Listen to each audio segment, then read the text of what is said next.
biggest partner in football. They have certainly done permanent damage. I guess I'm going to need to know specifically what he's talking about here. Like, I mean, I there guess must have been lobbying from the ACC about for Miami. Yeah.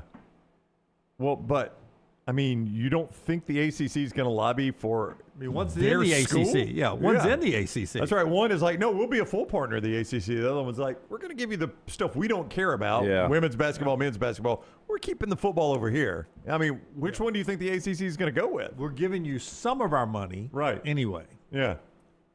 You're keeping all your NBC money. You're not giving us any of that. Right. And now it's time for us to fight for the playoffs, and you're expecting us to fight not for the people who are giving us their playoff money?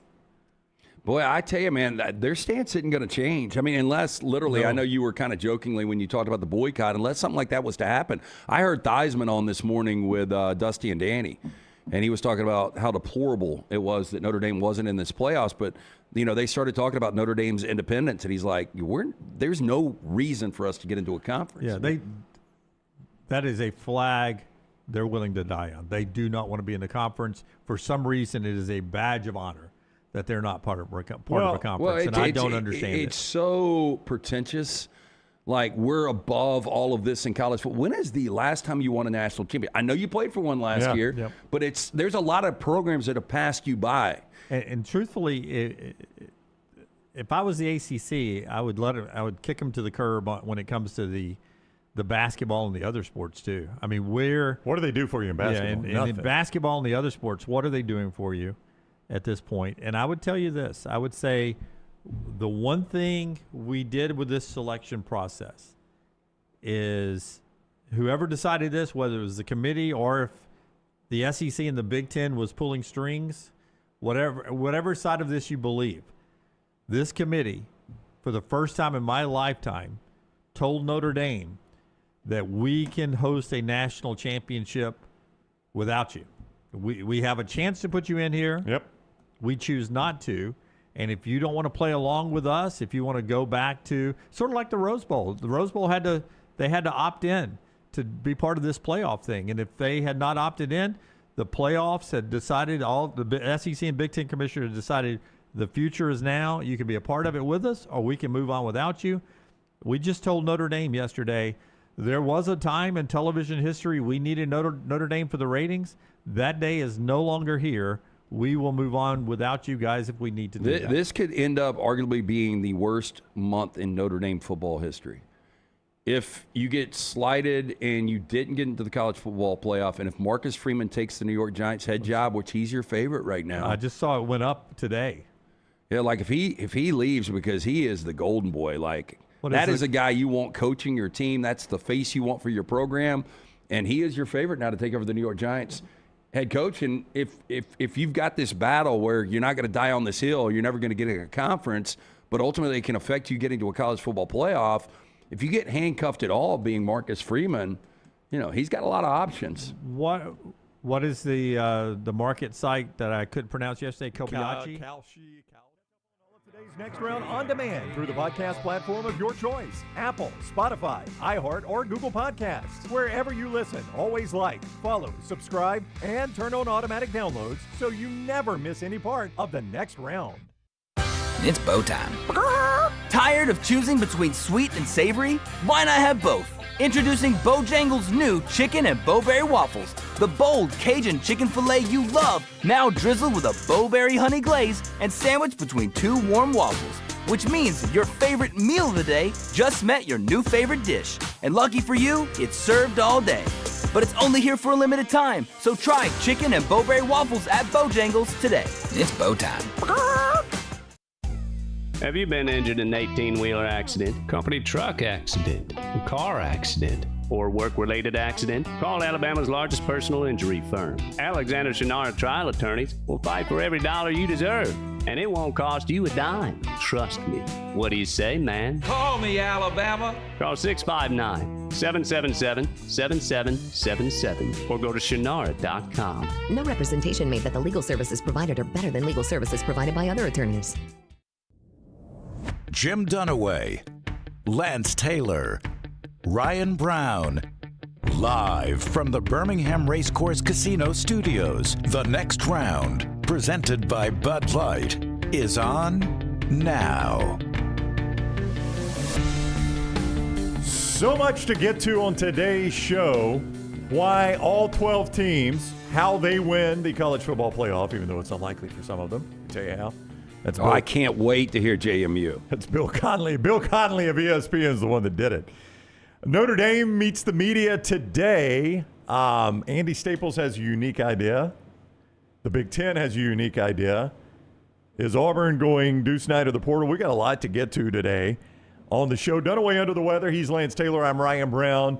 Tyler, Scott, Brooks, all here in the back room. We are with you for 3 hours live. You can always podcast everything that we do. It's on demand wherever you get your audio podcast and wherever you get your video on demand. You can catch us on the next round. We start with one of the worst Monday Night Football games I've ever watched. A close game, but a terribly played game. Well, look, I mean, that was so sloppy. Justin Herbert gave him a lot of credit. He's tough. Yeah. Just had surgery on the left hand, the non-throwing hand. He comes in there. He didn't play well, 12 of 26. Well, he sacked 7 times. He was the leading rusher for the Chargers last night. On a broken hand, by the way, sacked. That's dangerous. But Philadelphia, 4th and 4, they decide not to roll Jake Elliott out for 61-yarder to tie the score with a couple of minutes left in overtime. They get the offsides, and then 2 plays later, 5th turnover of the game. Something we have never seen in the history of the NFL. In my life, I've never seen this. Not just in the NFL. Yeah, and they brought this up. It's the first time it's ever happened. And look, the play is on one of our monitors right here, where Hand has the interception, then fumbles it. It goes back to Hurts, and he fumbles it. 2 turnovers from one player on one play. 3 total turnovers on a single play. 2 of those from one player. I've never seen anything like that. Yeah, these are the friendly confines of SoFi, too. If this was in Philadelphia in December where you had a blizzard going on, you might be able to understand 8 total turnovers. But, man, this Eagles team right now, and look, and you could say this, 5 turnovers, and they're in overtime with every opportunity to win the game. I mean, if I'm a Chargers fan, I'm like, my Lord, thank God for 5 turnovers, right? That's the only way you win the game. Jalen Hurts was a special kind of bad last night, though. And I don't know if you heard this. His quarterback rating would have been better if he just would have actually gone victory formation and spiked it. Ground it every time. Not even take knees, just spike it. Yeah, his quarterback rating would have actually been better. So just 55 clocks, and he's got a better QBR. Yeah. I've never seen anything like that. That was terrible, terrible football by Jalen Hurts. A special kind of bad in that game. And everything that was the night where Alabama fans were like, "That's Oklahoma's Jalen Hurts right there." That's not Alabama's Jalen Hurts. Well, this is look. I mean, Jalen Hurts is basically letting us know what we've been saying for a long time about him, right? I mean, that's the way he played last night. Yep. Now, they are your defending champions. They're still very much in this. They're still going to win the NFC East, but this is a team that looks broken right now. Well, I tell you, the Cowboys refuse to die, though. I know that was a terrible loss Thursday night against Detroit, but then Philadelphia gives it right back on Monday Night Football. I mean, the Cowboys basically are in the same spot they were in before they lost to Detroit in relation to Philadelphia. Yeah, it doesn't feel that way. It does not feel that. I mean, you're roughly a game and a half back when you look at the 6-6-1 with that one tie. They have split in the regular season, but the Eagles have got the Raiders, the Commanders twice, and the Bills. Are you kidding me? Yeah. Raiders and Commanders twice. Yeah. That is 3 layups right now. It should be. Because the Commanders are without Daniels the rest of the year, I would imagine, at this point. I don't know why they were playing him. Yeah, but he was awful. Well, he was awful, and then he got hurt again. So in the Cowboys, just for anybody out there that cares, they have got the Vikings, the Chargers, the Commanders, and the Giants. I mean, and both the Vikings and the Chargers are at home. So, I mean, I think Philadelphia's safe. Yeah. I guess the door is still open. They're still in that division, so they're safe.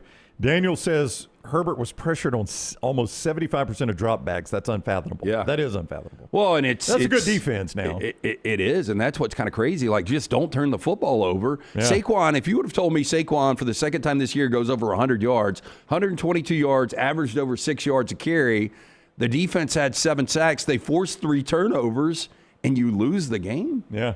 As the favorite? I know. We had the Chargers, by the way. Oh, good. Good at Lance's luck. We'll tell you more about that momentarily. Landmine Believer is counting the Chiefs, counting down the Chiefs' demise. All that needs to happen now is the Chargers beat the Broncos week 17 or the Chiefs next week, and the Chiefs are done. Yeah. Mathematically done. Mathematically done. Yeah, I mean, I think it's like 6% to get in right now when you just look at the overall probability. What's crazy is, for years and years and years, it was like the Super Bowl hangover from the team that didn't win the Super Bowl would miss the postseason. Yeah. This year, there's an opportunity for both teams that were in the Super Bowl last year to miss.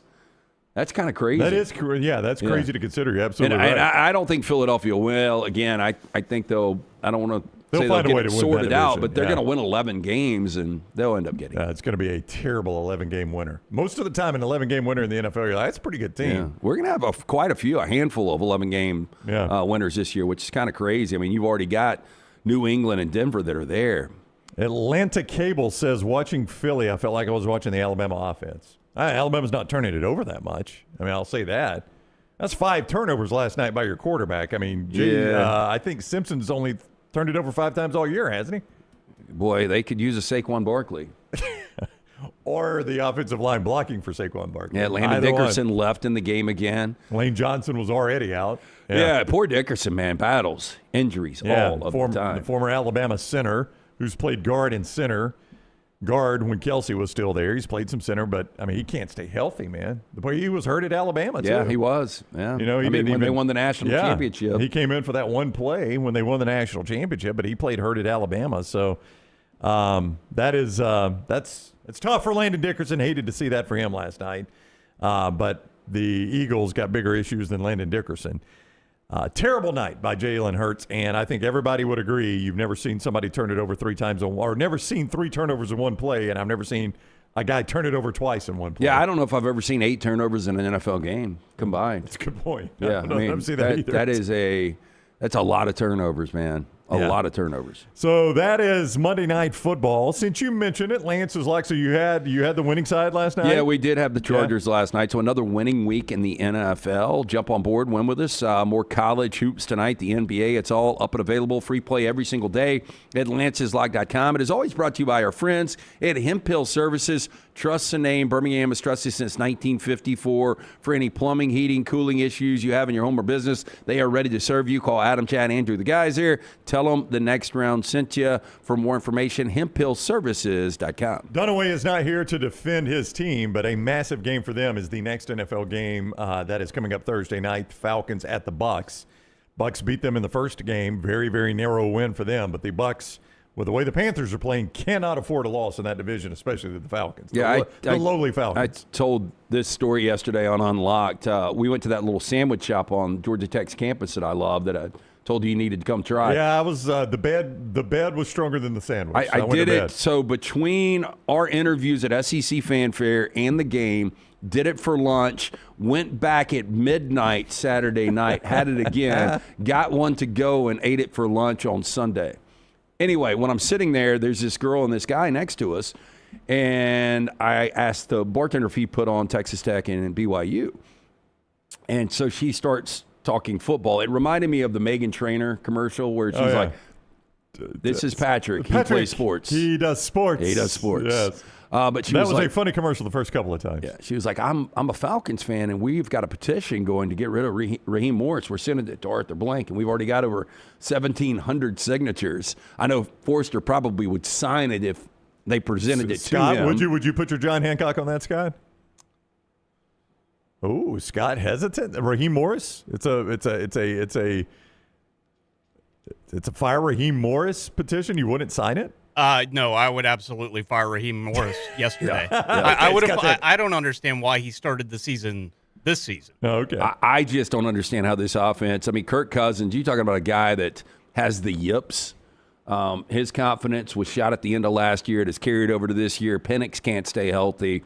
When you have Bijan, and I know Drake hasn't played the last couple of games, but those guys, offensively, this team should be so much better, and they're sitting at 4-9. Like, if you had Dave Canales as your head coach, you'd have 8 or 9 wins. So, Scott, there's this rumor in Atlanta. I think it's Matt Chernoff that is the originator of this. He does sports radio over there.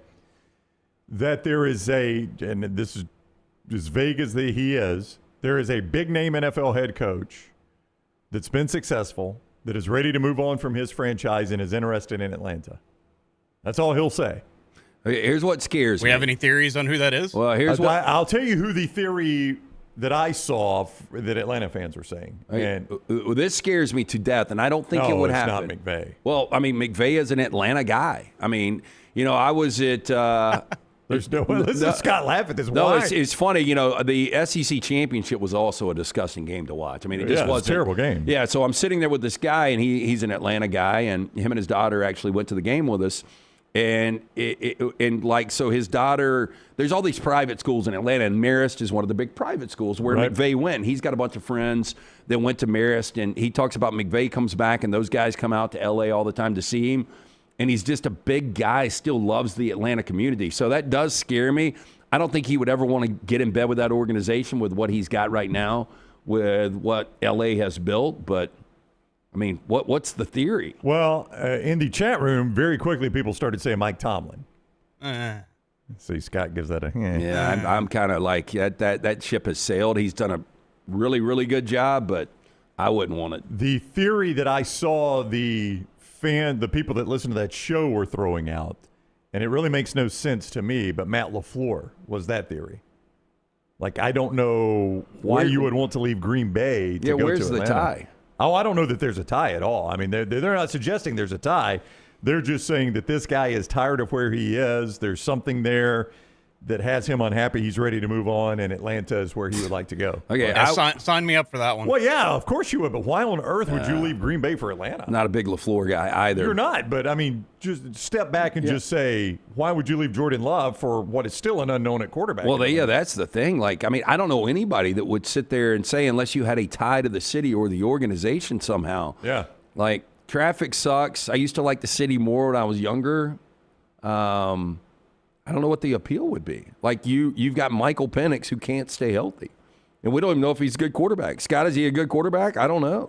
I think he was a stupid draft pick. Well, there you go. Well, that's a no from Scott. Yeah, so I don't know. Like, that's not like an appealing job. I mean, right now, an appealing job, there's quite a few of them in the NFL, but I don't think that's one. Like, I understand when people would be like, I want to take the Giants job.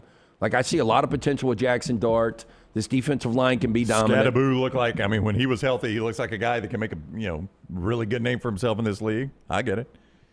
By the way, speaking of that, I mean, is Marcus Freeman still the betting favorite on that Giants job? Was as of yesterday. I haven't seen. I will check right now. I mean, that is Notre Dame's meeting the media today, and it's not about Mike Tomlin, about Marcus Freeman. I'm not trying to suggest that there's going to be a Marcus Freeman announcement here. I bet Scott would take Marcus Freeman. Scott, would you take Marcus Freeman to the Falcons? Yeah, I think I could work with that. Yeah, so if that were the announcement today, Coach Freeman's accepted the Falcons job, in. And Raheem Morris is like, I hadn't even been fired yet. No, it's not expected this would have anything to do with Marcus Freeman. This is all going to be a response to the college football playoff. But you're not taking them. But you brought up the point that this could be a disastrous week for them, being left out of the college football playoff, saying no to the Pop-Tarts Bowl reportedly, and no to any bowl game. And then if their coach happened to take an NFL job, that would be a brutal week for Notre Dame fans. Yeah. Mike McCarthy looks like Mike McCarthy, Chris Shula, who I mentioned, the defense coordinator for the Rams, and Marcus Freeman seem to be the three big names everybody's talking about. And for those that don't follow the NFL and they hear the Shula name, Chris is David's son. Yeah.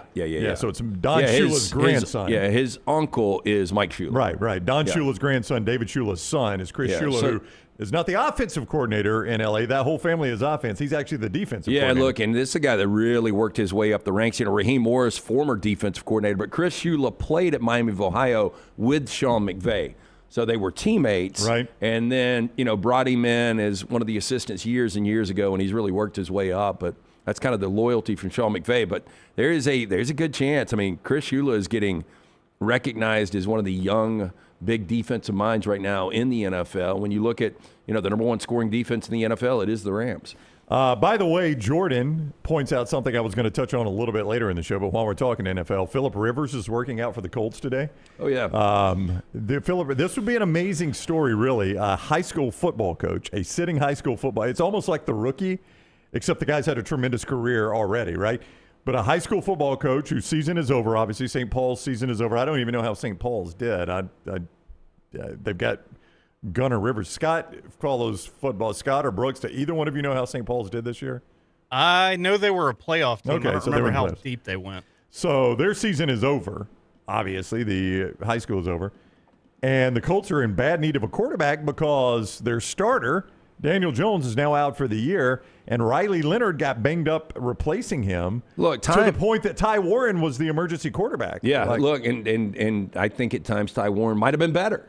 I mean, Ty Warren was that kind of weapon last year for Penn State, and he's been really, really good his rookie season as tight end for the Colts. The last time we saw Phillip Rivers play was in a Colts uniform when they were going when they were having like the one-and-dones with the Carson Wentz and the Phillip Rivers and going through it. Time flies, but that was 5 years ago. I would have said that would have been like, God, it's only 5. I mean, it's been 5 years. Yeah, it was the COVID season of 2020 where they went 11-5. He, completed 68% of his passes, over 4,000 yards, 24 touchdowns, 11 picks. But that was 5 years ago when he was still in his 30s. He's 44 years old now. Yeah. What does this make you feel like if you're Riley Leonard? I know. I am that bad. They actually went to my hometown to find a guy. St. Michael's, by the way, not St. Paul's. Yeah, they lost in the semifinals of the 4A playoffs to eventual champion Jackson. Okay. So the Colts can talk to him now. That's right. The postseason's over. Yeah, postseason's over. He's free to negotiate. I don't know what to think. I mean, like any car wreck, this would be fun to watch, It would guess. be fun to watch. But, do you think Phillip Rivers would be a better option than Riley Leonard? I would not think so. Oh, you wouldn't think so? I wouldn't think so. I thought you would say yes. I mean, again, he hasn't played organized football in 5 years. Yeah. Riley Leonard I know it was a national championship game to the NFL, but he just played his first meaningful snaps this past weekend. Give him an opportunity. This seems like the ultimate desperation move. It's what we used to talk about with Peyton Manning, though, is you're getting an NFL Hall of Fame brain. I get that, but you may not be getting the arm, and you didn't with Denver. You didn't get the arm Peyton once had, but you got an NFL brain. You got a guy that knew how to quarterback a game. Look, and I honestly thought for a minute, back in September and October, that the most talented team, and the question mark was Daniel Jones, was maybe the Colts in the AFC. So maybe the Colts front office believes Chris Ballard's like, we can bring this guy in, and he can do just enough to get us over the hump. But if you're going to do this kind of desperation move, is it to win a championship?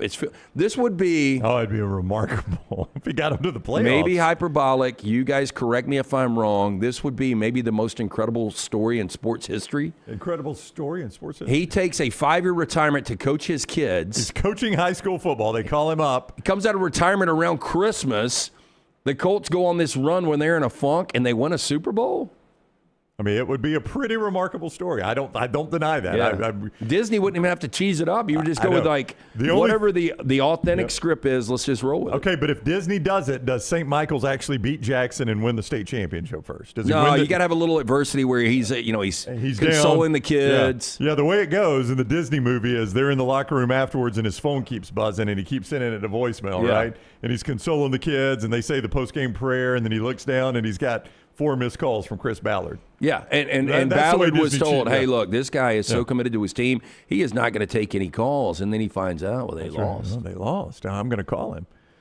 That's the way Disney would author it. But other than that, you're right. All they got to do is just follow what actually happens. You tell me you really believe 44-year-old Phillip Rivers can have any type of impact in this league right now. Lance, I just watch backups come in and play in the NFL. I watched it Sunday when Tyrod Taylor, already a backup for the Jets, starts against my Dolphins. He gets hurt. Brady Cook comes in, and you want to talk about lost.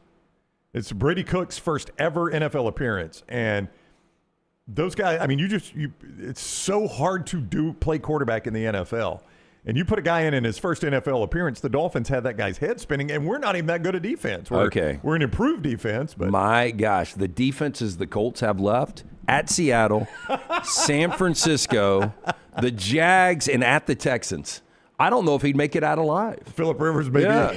As big and physical as he is at 44, he might die against Seahawks, 49ers, Jags, and Texans. Yeah, that Texans defense is ruthless. You saw them against Kansas City Sunday night. I think the situation is this. The Colts have to find a franchise quarterback.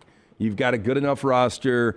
This is what you focus on, like playing out the remainder of the year. You're not going to do anything in the postseason with or without 44-year-old Phillip Rivers. Plan for the future, find you a quarterback. By the way, I saw a mock today where the Rams trade up to number 1. Pro Football Focus quarterback and take Fernando Mendoza. Oh, you'd love it. You love Mendoza. More about him He's in a moment. He's such a strange Heisman cat, finalist, though, man. Yeah. He is. He's interesting. That's okay as long as he wins games. Ryan says Tiger coming back from 1,000 surgeries, winning the Masters, would be on the Mount Rushmore of remarkable accomplishments. I think this would be much more because look, golf, it's got a little physical wear on you, but like Tiger could go out there and for 4 days play Tiger Woods golf, and for him to go out there for a full month and a half, 2 months of football, and to beat the best of the best. Yeah, it'd be remarkable. Yeah, this would be much more remarkable, in my opinion. All right, Alexander Shinara, trial attorneys, bring you part of the show today. Shinara.com, when you find yourself in need of an attorney. Shinara.com, they have recovered more than $2 billion for their clients, and they can do the same work for you. Now, you know that Alexander Shinara obviously operates in the injury category there, but he does so much more than just personal injury. He handles so many more things, like how about workers' issues? How about bad drug and device issues? You want to talk about fire and storm damage? Yes, not just personal injury claims, disability, workers' compensation, just a ton of other claims. So if I named one that you're facing or you eventually face, or if I didn't name it, don't just think Alexander Shinara doesn't handle that. He's here to help his community. Shinara.com, Shinara.com. I know we all love the weekend if you work that normal work week, but why wait for the weekend? At Twin Peaks, they're serving scratch food and pouring quality cocktails every day after dark. Come by the Lodge, experience the best late night in the league today, tomorrow, any other day of the week. Home of that signature 29-degree draft served up by those Twin Peaks girls running around in 3D. Great food, great atmosphere, and a great place to watch all of your hoops action all week long right there at one of your local Twin Peaks. All right, so the Heisman finalists were announced last night. Absolutely no drama to this. If you pay attention to the betting markets, they have already told you who the finalists were going to be. And really no drama if you were just paying attention to the college football season. I think if you watched college football, you knew these would be your 4 finalists. Fernando Mendoza, who is going to win this thing. Diego Pavia, which is remarkable that a Vanderbilt quarterback is a Heisman finalist. Much more on that later. Julian Sayin and Jeremiah Love. And as I said, the betting markets heavily are in favor of Fernando Mendoza. The Indiana quarterback's going to win this thing. Yeah, he's going to win it. And I think going into that Big Ten championship game on Saturday night, a lot of people said, winner of this game is going to win the Heisman Trophy. I thought if just Mendoza played really good and it was a close game, I thought he was still going to be your favorite over Julian Sayin. But Mendoza made plays. The numbers weren't great, but look, that is a outstanding Ohio State defense. And Mendoza should probably win this trophy. I think more than likely Diego's going to be the runner-up. I think Jeremiah Love will come in third, and I think Sayin will be fourth. I'm a little surprised that because you extended it to 4, there was a long time we were just having 2 guys or 3 guys. Why not go 5 and let Jacob Rodriguez, the linebacker for Texas Tech, go? Yeah, they do it based on percentage of vote. I'm like you. I'd kind of like to see him. It's an honor to be there. Maybe just say we're always going to take the top 5. Whatever the top 5 is, that's what we're always going to take. Because, saying you're a Heisman finalist, like Diego Pavia will be able to say that the rest of his life. And it's probably, to be honest with you, the last accomplishment of his football life. Yeah, look, and I think there is an that sounded outside. Bad, but I think it's true. Yeah, there's an outside shot that, and I'm trying to remember the last time we were like there was kind of shocking the result from the Heisman Trophy winner. There really isn't shock anymore. It just leaks out.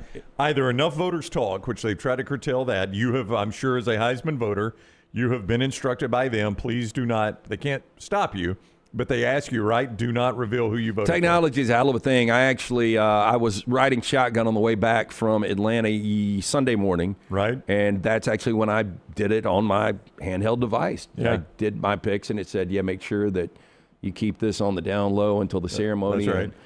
So they try to curtail that, but still the gambling markets by and large, if you believe those, have told you who's going to win this thing. Yeah, Brooks in the back room did make this point, and I think we had made it last week when, sent out a graphic on the 4 finalists.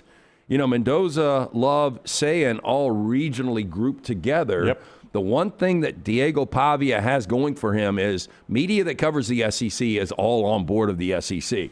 And they typically are like, it is SEC against the world. This is the most difficult conference, which it is. He's playing the most difficult defenses week in, week out. So you could see some regional bias where, if those guys cut up the votes in the Midwest and the Northeast, Pavia gets all the love and maybe even some of the West Coast voters that remember him and the incredible story it was from JUCO to New Mexico State to Vanderbilt, he's got an outside shot at this thing. I think he's going to end up being the runner-up, but he brings, a little spice to the ceremony. It'll be fun to see his entourage in that crowd and them running around New York City. They make a note anywhere they go. Yeah, they really do. Yeah, just ask the Neyland Stadium staff. I don't think he can win it. I do think he'll get a pretty heavy Southern vote for, among other things, I think most of the voters in the South realize how remarkable this is for a Vandy player. To be in this position as a Vandy player is unheard of. Yeah, I hope they recognize that because, when we had Jordan Matthews, there would have been a time. So for people that might not know, we went over, our friends at Night Eating invited us to SEC Fanfare, and we interviewed, I think originally it was 15 to 18 of these guys, the legends. The legends that they honor before the game. They have a stage built with a large audience and people walking around Fanfare, and they just come and stop and listen to us interview these guys. Yeah, and they tried to have one representative from each team in the SEC. That's right. I think the only team that was not represented was Oklahoma. Now, we didn't talk to everybody because there were some no-shows, but Vanderbilt's representation was Jordan Matthews, a former Alabama high school player, played 10 years in the NFL, played with the Eagles, was a great player. But my point was going to be, if you go back 15, 20 years ago, we would have been sitting there like, you can't find a Vanderbilt great. Nope. Like, really, it would have been difficult to recognize Vanderbilt players.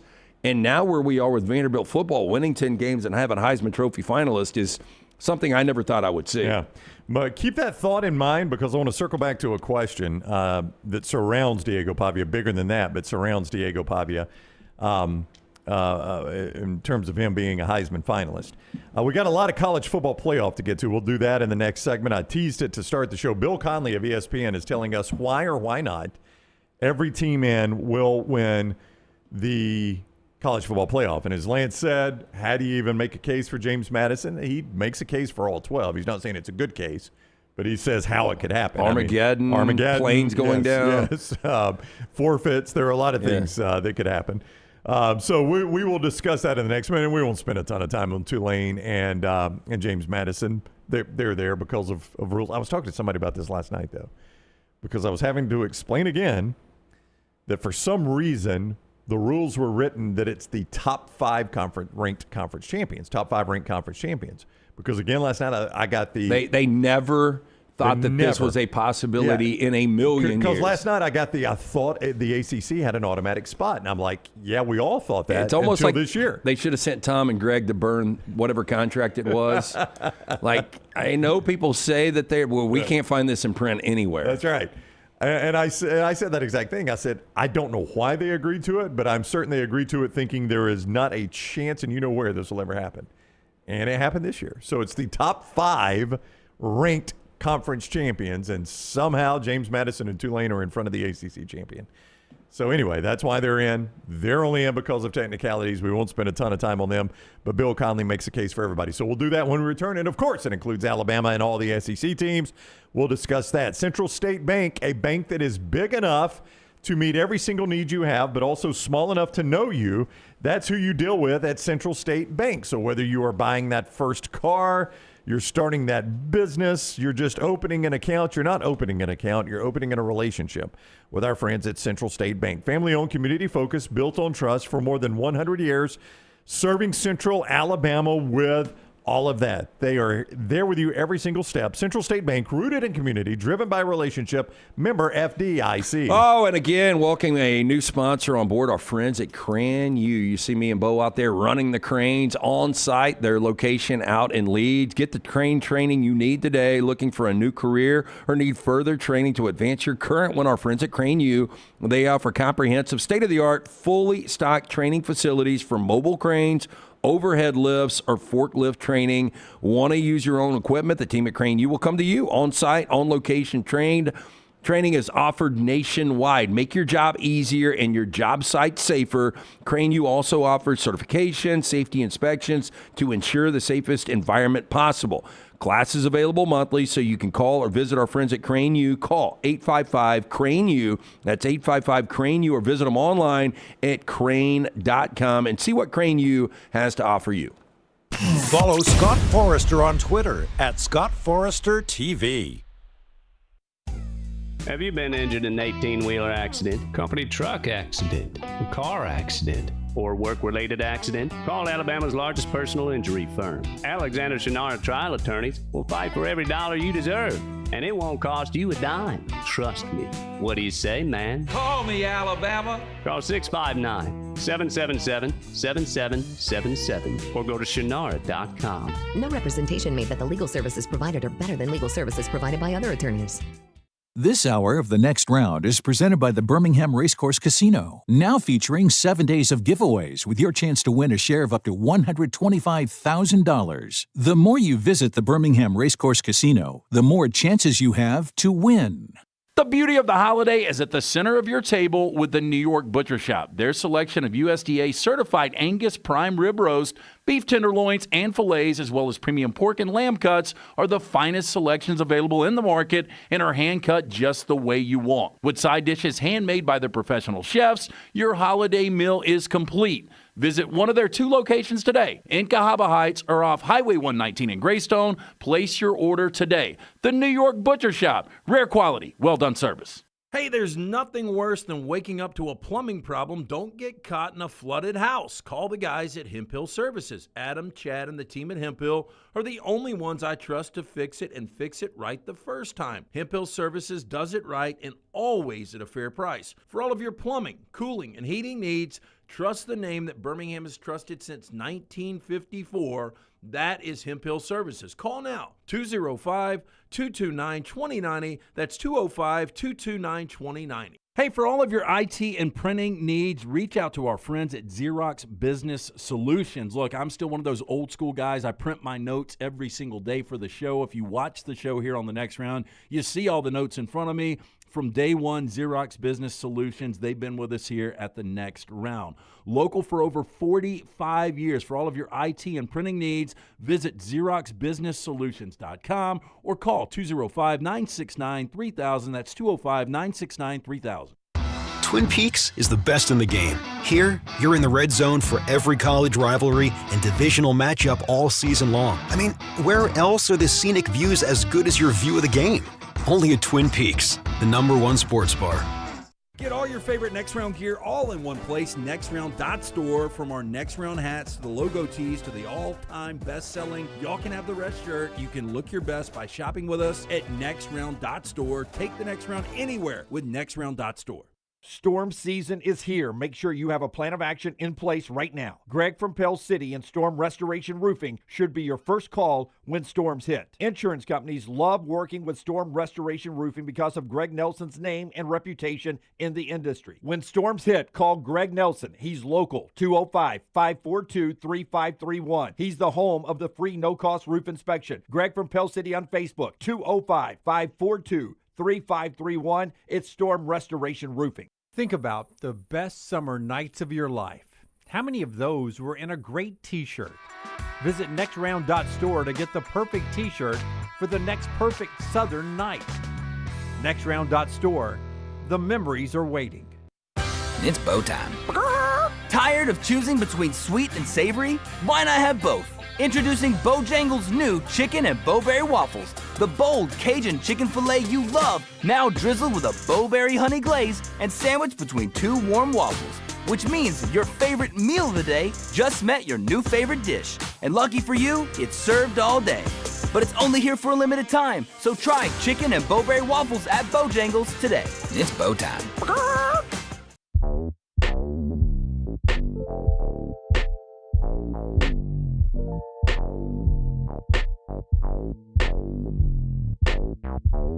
We are another day closer to the college football playoff. In fact, 10 days away now. Next Friday is Alabama-Oklahoma, 7 o'clock ABC.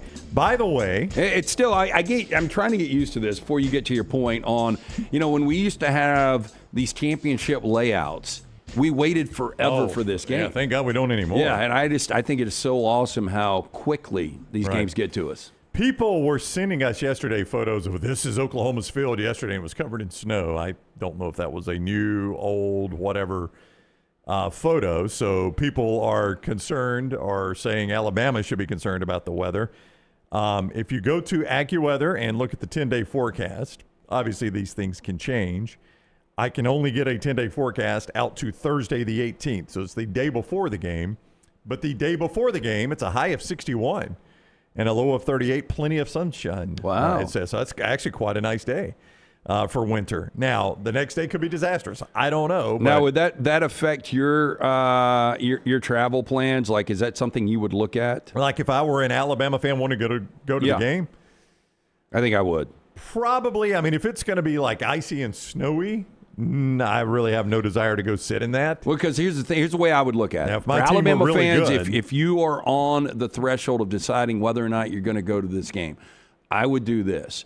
If you go and it's chance that the weather's bad and you lose, you're going to be miserable. That's right. If you win, why not wait till the massive Rose Bowl where you'll be able to get a ticket for $100? You know where I know the weather's going to be good? Yeah. In Pasadena. It almost always is. Now, last time you were there, it rained. Yeah, not when I was there. When I was there a month ago, the worst weather you could possibly have in Southern California. I just found on AccuWeather, I can get Friday, December 19th. 61 degrees, low of 43. It's actually nicer than the Iron Bowl was, I think. I think the forecast is better for this game than it was the Iron Bowl in Auburn.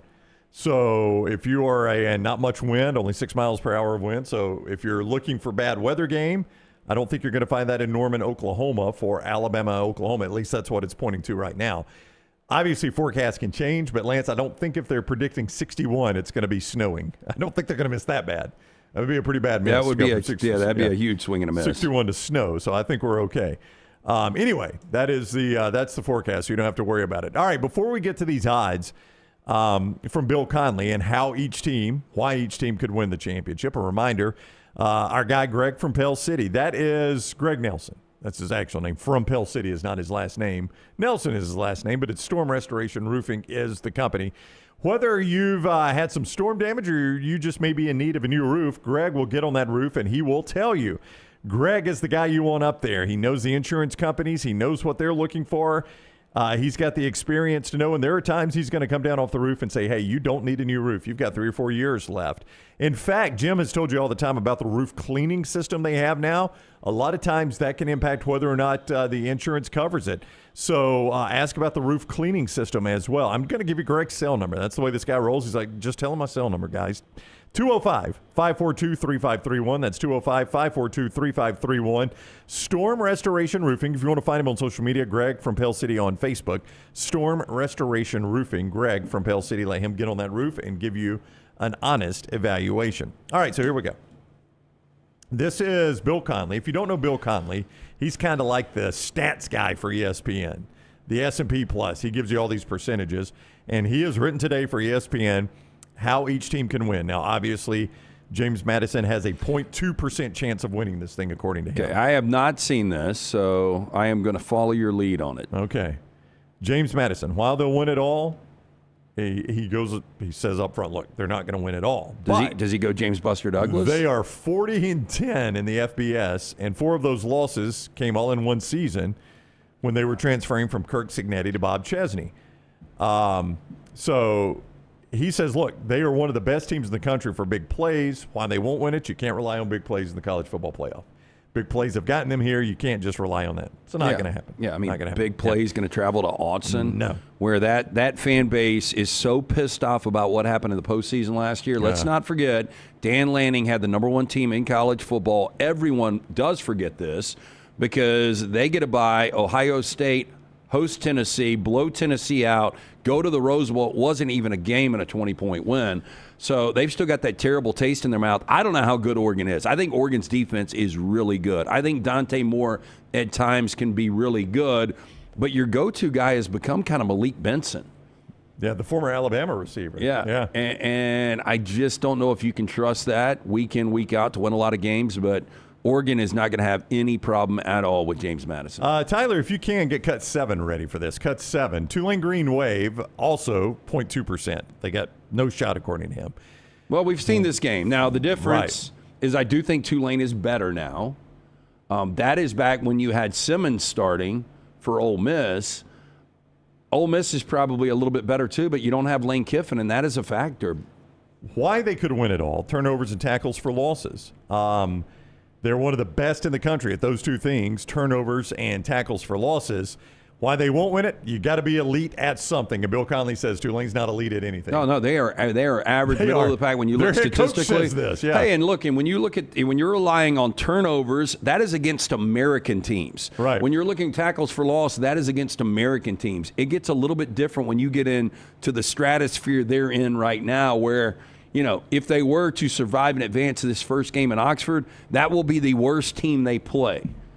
A team that's already beaten them by 5 touchdowns. Yeah, he does say this. Tulane looks more like a power conference team than almost any group of 5. I would agree with that.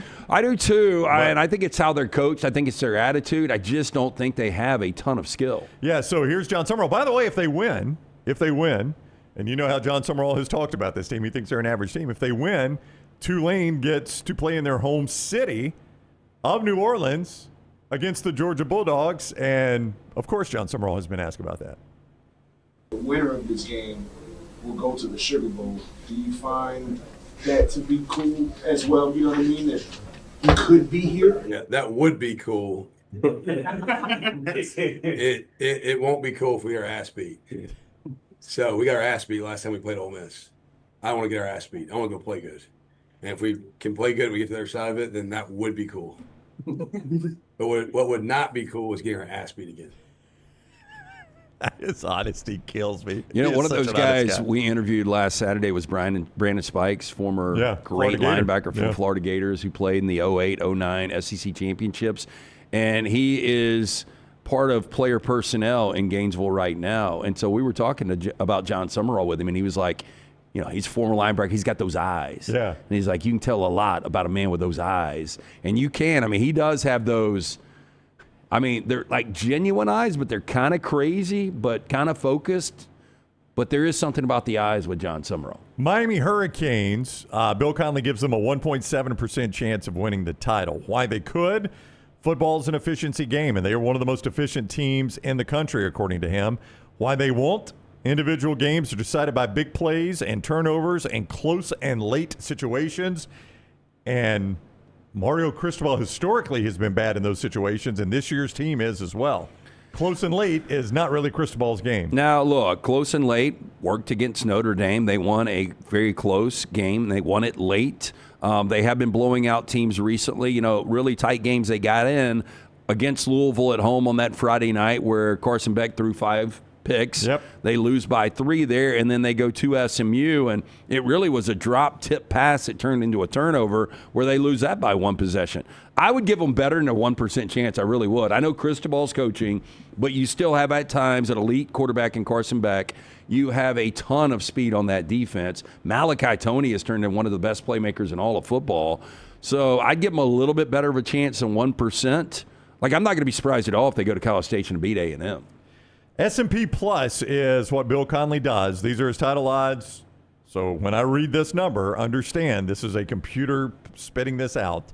Alabama Crimson Tide, he gives a 0.7% chance of winning the title. 0.7? 0.7. Okay, look. Now, let me just quickly, I want to put it in perspective and tell you what the biggest one is. The number one favorite is going to be Ohio State at 28%. All right, so 0.7% is where he has Alabama compared to Ohio State at 28%. Okay, but 0.7 is quite low. Still it's quite really low. bad. Yes. Okay, here's the obvious. Over the last 4 games, not Eastern Illinois, the offense has averaged less than 19 points per game. They lost at home against Oklahoma, didn't look good. They barely went on the road against a team that's not even going bowling in the Auburn Tigers. They didn't look good. They looked god-awful against Georgia, getting blown out. But it's still Alabama, and we've seen Ty Simpson get on a heater, and maybe this time off with a little chip on their shoulder will get it back. It's kind of hard to believe if they're not whole that they have any shot of making a run here. But again, Kalen DeBoer has not only been to college football playoffs, he has won college football playoff games before with less talent. So it is Alabama. There is still, and I know non-Alabama fans will scoff at this, there is still a little Alabama intimidation when they play teams. I don't think Oklahoma necessarily wanted to see Alabama again. I would agree. Yeah. Well, only because, it's tough to beat a team twice.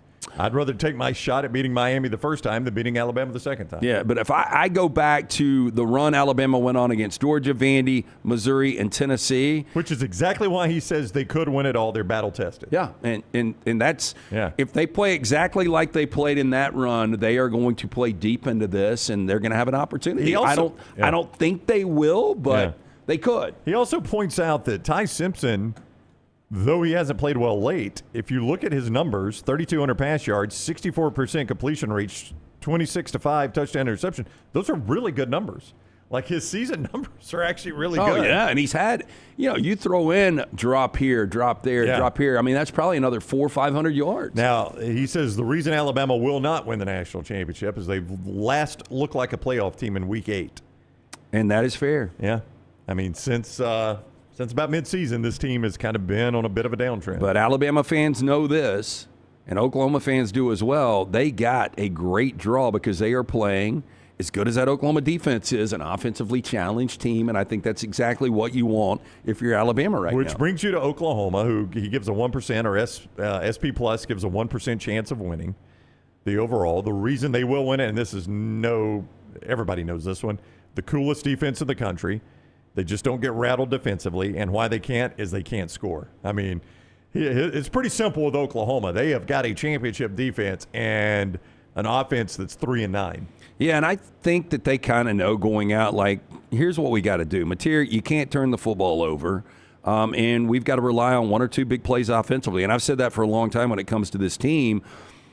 I mean, Mateer had a nice game. Well, I can't even say that. Like, I don't really remember the last time Mateer, and I'm just looking this up, where he had a semblance of a game you'd be like, man, that is a good quarterback. I don't think he's had one this year. I mean, against Michigan, 21 of 34, 270, 61% completion percentage, 1 touchdown, 1 interception. Now, he did run for 74 and 2 touchdowns. I'll take that back. That was his best game of the year. Texas, no touchdowns, 3 interceptions, completed 52% of his passes in that blowout loss. 3 interceptions in the LSU win. This is the last time he was out. Only completed 46% of his passes against Missouri in a 17-6 win. I mean, there's been some duds for Mateer. There have been. I mean, this guy, he's not delivered to the level I think that you thought or anyone thought. I mean, a lot of people, him coming out of Washington State, especially with Ben Arbuckle as his offensive coordinator, keeping those two together, thought you'd get a lot more than this. Well, I mean, imagine this. If you traded quarterbacks and Mateer was playing for Cignetti and Mendoza was Oklahoma's quarterback, Oklahoma would be a force. It would be. Yeah. Yeah. So, because I mean, he's got weapons. Yeah, my point there is you just kind of got the portal wrong. I thought Mateer was going to be fantastic. I really did. He just hasn't played good. And a lot of this could be still based on that thumb injury that he had earlier this year. Nick says the last time Bama looked like Bama, by the way, was LSU. That's the last time. Maybe. They haven't since then, I would say, but it may go further back than before LSU. He says it was week 8. That's what Bill Connelly says. Before we continue, a reminder of Bojangles. You can make it bow time with Bojangles. As you're watching any of these games, you got the watch parties there. Let Bojangles cater those for you, or a holiday party, a unique holiday party catering idea. The fried chicken, the great chicken tenders, the sides, the biscuits, and the Bo Bites from Bojangles, those hand-breaded chicken tender bites.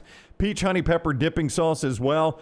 That's what you can get at our friends at Bojangles. So whether it's breakfast on the way to work tomorrow, or school, taking the kids to school, whether it is lunch, whether it is dinner, whether it is a college football playoff watch party, or the holiday parties, you can make it bow time with our friends at Bojangles, where it is always bow time. And also Johnston RV. Go see American and RV from Johnston RV Center. Right now, they've got the Joy to the Road promotion going, where you get some great deals. How about a fifth wheel? As low as $43.8 or $399 a month with approved credit. And 0 down. That's at Johnston RV Center. Those are brand new, by the way. It's not used at that price. That is brand new. And on anything new and qualifying pre-owned, you can get a lifetime warranty from RV Warranty Forever. Covers everything that is new or qualifying pre-owned at Johnston RV Center. I-65, exit 304 in Coleman, 334 in Decatur, and always online, johnstonrvcenter.com. Bill Connelly moves on to the 7th seed Texas A&M Aggies. SP Plus gives them a 2.2% of winning this. Why they can win it all? He describes it as leverage. On offense, they have such great leverage horizontally and vertically in the passing game with KC Concepcion, Mario Craver, Bethel Roman. Those guys are so good, but they've also got really good tight ends that force you to stretch the field horizontally, not just vertically. why they can't win it. He says they might have peaked a little too early. They haven't played their best football down the stretch. Yeah, I agree. I mean, you go back, they're down, They're down 27 to South Carolina at the half. 27 to South Carolina at the half. Then they get kind of the buffer game against Samford, and then they play Texas, which, is arguably the worst game they played all year. So, I mean, you can look back. They won 11 consecutive games before the Texas game. So, I think they do believe they've got a ton of speed. They get after the quarterback defensively. So there's a lot of positives. Is Marcel Reed a quarterback that's going to get on a heater and be able to roll for 4 games? I don't know if I see that. But, we have doubted Texas A&M all year. We finally got it right against Texas. But outside of that, they were perfect. Yeah, they are the opposite of Alabama. What he said that favored Alabama is that they're battle tested, and A&M is the opposite. Yeah, you're right about that. They're definitely not battle tested. No, I do think you can go back to that, early September game on the road, Notre Dame, and they were able to win that. Long time ago. But if I'm Mike Elko, I'm selling that to my team. Yeah, I don't know if you've heard though. Notre Dame's not a playoff team. That's true. It's not a playoff team. Ole Miss, the Rebs, a 4.6% chance. Why they could win it all? Vengeance and great passing. The vengeance he talks about is they're not title favorites because you'd have to say with Lane Kiffin and most of the staff leaving, but does that give them a chip on the shoulder? Now, here's one good thing for them. That offensive staff, a large part of that offensive staff, Lane Kiffin is allowing to come back and coach in the playoffs in Oxford. So they'll have some stability there in the coaching side, at least on the offensive side with some of those guys coming back. I still think it's going to feel different. I agree. Yeah, and I could be wrong. And again, I think everybody or a lot of people have used the analogy of 1989 Michigan and Steve Fisher. Bill Frieder took the Arizona State job. Bo Schembechler told him to kick rocks. And then they go on a 6-game run and they win a national championship. But, boy, they had a special player in Glenn Rice. And I look at Ole Miss, and as good as Trinidad Chambliss has been, I mean, look, they've got one blemish to a team on the road that they led in the fourth quarter, a team that is the hottest team by far in the SEC and the Georgia Bulldogs. So I think you can come in and play with confidence. I just don't think Ole Miss has got the pieces to do this. He speaks very highly of Trinidad Chambliss, and I know you've liked Chambliss all year. 5th in total QBR, 6th in passing success rate, 8 in yards per dropback. 23% of his completions have gained at least 20 yards.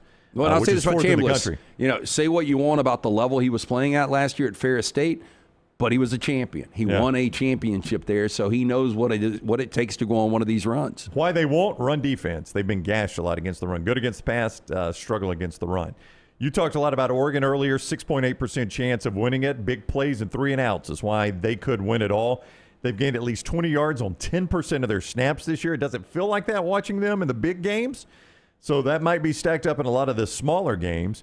And they force a ton of 3 and outs. Why they won't? They just don't disrupt the quarterback enough. They don't get enough sacks.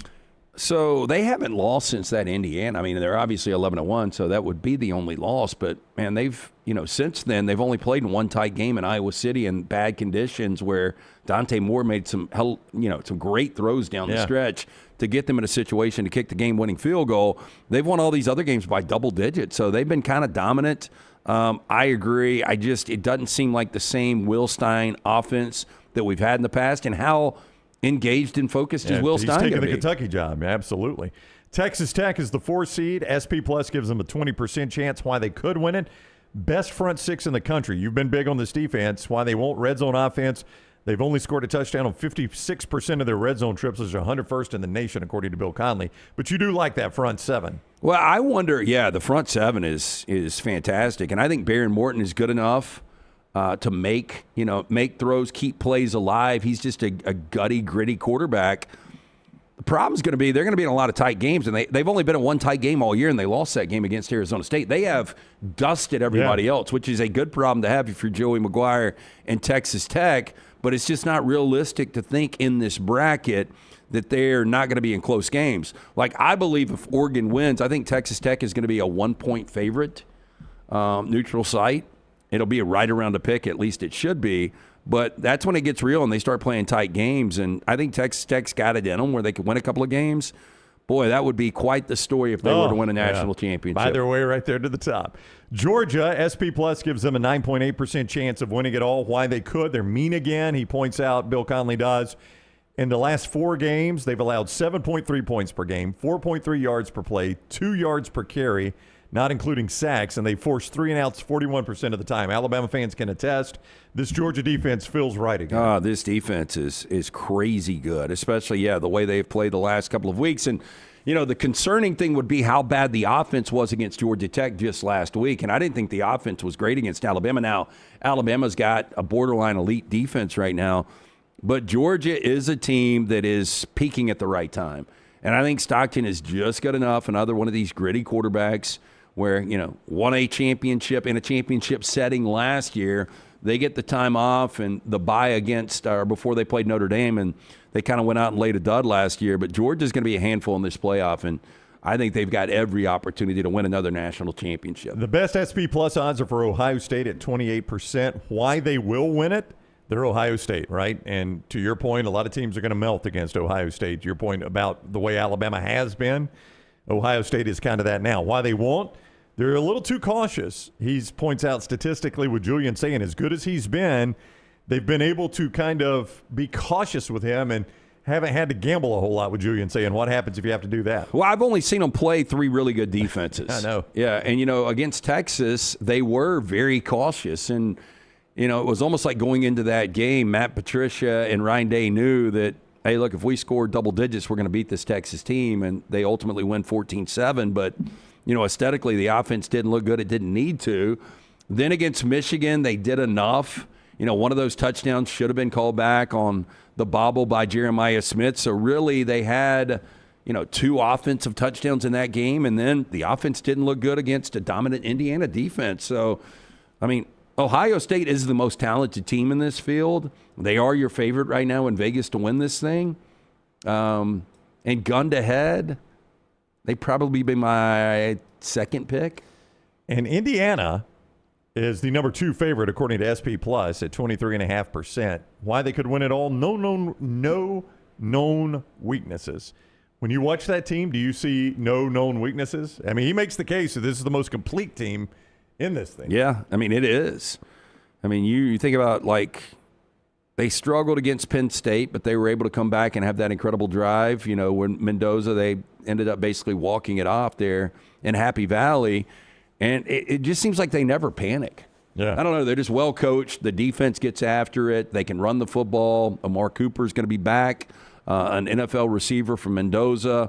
The good news is if you're playing Indiana, Mendoza more than likely will win the Heisman. And again, maybe have the Heisman jinx. Yeah, we've seen Heisman Trophy winners, and I don't know how that's held up recently. Help me out here. Travis Hunter did not play in the college football playoff last year. You're going to tell me remember who won the Heisman. I generally forget that. Honestly, it just hasn't resonated with me. Let's come back to that because we do need to get to the viewing menu. It's presented by Michelson Laser Vision. 205-969-8100. That is the number that I called back in 2003. Got the procedure done. I had the 20/200 vision. I was legally blind without the aid of contacts. Got the procedure done. 2015 vision. Still make the phone call that I made. Dr. Mark Michelson, Dr. Jen Michelson, 205-969-8100. For more information, michelsonlaservision.com. All right. Netflix has added seasons 1 through 7 of The West Wing to its catalog. Dunaway's favorite, man. I have never seen an episode. Aaron Sorkin obviously wrote, the script for Social Network. Molly's Game directed that. He's a great writer. So I've heard an ensemble cast. I've heard it's really good. Yeah, it's a really solid show. I've only seen a few episodes, but Dunaway's got plenty of stuff to watch. Out under the weather. He's under the weather, so you can just sit around and watch West Wing all day on Netflix. Yep. Paramount Plus has added Roofman to its catalog. That's a movie that LT and I have both recommended. Yeah, everyone. I thought it was good, man. It had a lot of human element in it, and I would in Channing Tatum, I think does really well as a leading man in that. I agree.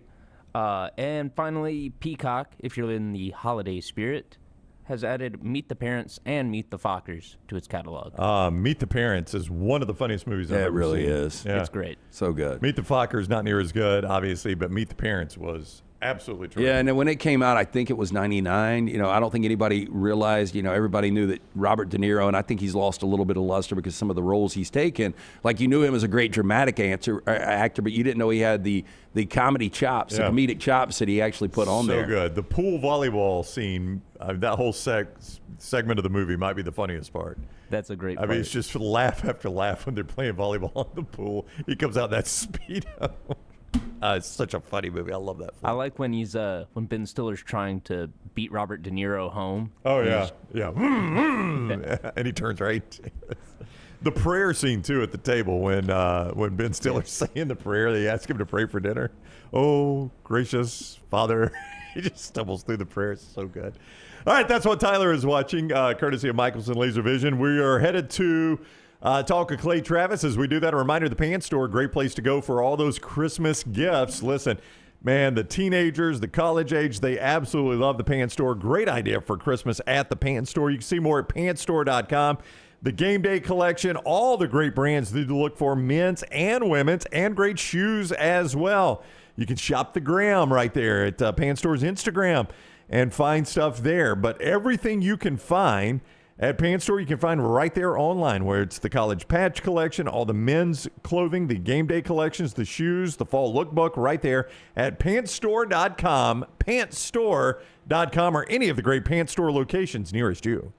Yo, kinfolk, what's good, man? Let me holler at you for a minute. You know how life can be life. You're out there chasing that dollar. Every dollar is accounted for going somewhere. Then all of a sudden, bam! Out of nowhere, a car accident. All I had to do was hit up my people at Alexander Shinara Trial Attorney. You already know when that dude Alex pulls up the trial, he shuts down the litigation situation. Yo, go to Shinara.com. Hit him up at 659-777-7777. Call me, Alabama. No representation that legal services provided are better than any other provider. Remember the name Way to Wellness if you're battling weight loss in your life. I'm Jim Dunaway from The Next Round. There was a time I was over 216 pounds until Way to Wellness helped me lose 45 pounds, and now for over 2 years, they've helped me keep that weight off. Here's their website, aplanforme.com, aplanforme.com. That's a great name for a website because there's no cookie-cutter plan. Everything is designed specifically for you. No contract, no sign-up fees, and your first consultation is free at Way to Wellness. Hey, Lance Taylor from The Next Round to tell you about one of our favorite places for breakfast, lunch, and dinner. That is Hamburger Heaven since 1982. Hamburger Heaven has been serving Birmingham's best hamburgers, cheeseburgers, French fries, hand-spun milkshakes, and sandwiches made fresh to order. All of their ingredients are fresh and prepared daily. This includes their beef, always fresh, never frozen, hand-pattied each and every day. For breakfast, lunch, or dinner, visit any of the 4 locations, Highway 280, Irondale, Gardendale, and Homewood. Next Round shirts, Next Round hoodies, and Next Round hats all in one place, nextround.store. Find your favorite piece of gear from your favorite show and put it in your rotation. You never know, you might be in one of our videos showing Next Round gear being worn all over the world. Find all of your favorite Next Round gear by visiting nextround.store. Place an order for you and that big Next Round fan in your life at nextround.store. Look your best at work, at school, at the stadium, or anywhere you go wearing Next Round gear from nextround.store. Never miss anything from The Next Round when you listen on demand through the podcast platform of your choice, Apple, Spotify, iHeart, or Google Podcast, wherever you listen. Always like, follow, subscribe, turn on automatic download so you can catch every part of The Next Round. Listen anywhere in the world, anytime on the Next Round podcast feed, and support the show by following, subscribing, and turning on automatic downloads on any podcast platform. Listen anywhere in the world, anytime on the Next Round podcast feed. Thanks for always making The Next Round a big part of your day. Next Round shirts, Next Round hoodies, and Next Round hats are all in one place. Nextround.store. Find your favorite piece of gear from your favorite show and put it in your rotation. You never know, you might be in one of our videos showing Next Round gear being worn all over the world. Find all your favorite Next Round gear by visiting Nextround.store. Place an order for you and that big Next Round fan in your life at Nextround.store. Look your best at work, at school, at the stadium, or anywhere you go wearing Next Round gear from Nextround.store.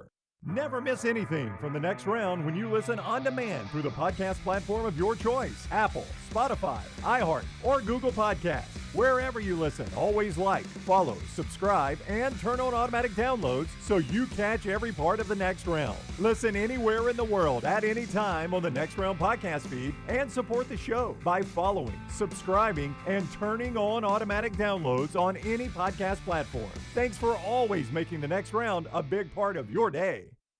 It's bow time. Tired of choosing between sweet and savory? Why not have both? Introducing Bojangles' new chicken and bowberry waffles, The bold Cajun chicken filet you love, now drizzled with a Bowberry honey glaze and sandwiched between 2 warm waffles. Which means your favorite meal of the day just met your new favorite dish. And lucky for you, it's served all day. But it's only here for a limited time, so try chicken and Bowberry waffles at Bojangles today. It's bow time. Jim Dunaway, Lance Taylor, Ryan Brown. Live from the Birmingham Racecourse Casino Studios, the next round, presented by Bud Light, is on now. Clay Travis coming up in just a moment. Joel Klatt is going to join us in the last hour. He is out in Vegas. College Football Hall of Fame inductions going on. The college football world is in Las Vegas. Right now, Nick Saban being inducted. It'll be his induction, probably the easiest vote in College Football Hall of Fame history, voting Nick Saban. That was obviously announced last year. Around this time, I think it was on game day. I think it was at the national championship game on game day. Was it? When they surprised him with it. Yeah, it was on the game day set. So obviously this has been known for quite a while, but Nick Saban officially in the College Football Hall of Fame. Coming up, Odie's is where we will be tomorrow night. Wednesday night at Odie's is always fun. Yeah, every Wednesday night, Odie's Team Trivia, the original location in Crestline. Great food at both locations, Crestline and Edgewood, from Rodney Davis. Been doing it almost 40 years now. The award-winning wings, delicious burgers, great sandwiches, ice-cold beer buckets full of the Bud Light. And again, it's chilly weather. Had some chili last night. Fantastic. You can get it right there with that side of grilled cheese. Live music every Thursday, Friday. Birmingham Institution, 2 locations. Get in, see Will Haver and that great staff at Odie's Tavern. All right, Clay Travis is the founder of Outkick. You also see him on Fox at Clay Travis on social media. He joins us now on the Alexander Shinara Trial Attorneys Hotline. What is up, Clay? How are you today? Hey, great. How are you? Doing awesome. Thanks a lot. I know your answer to this because I have seen it on social media, but I'm going to ask it for purposes of our discussion. Your feel about how this went down with Alabama, Miami, Notre Dame, kind of that 3 teams for 2 spots decision the playoff committee had to make. They made the right decision. I understand in that scenario, you're going to have one team that is furious, that thinks they have a resume justified being in the playoff. I said before the SEC championship game that as long as Ty Simpson didn't have a season-ending injury, that I thought Alabama was in.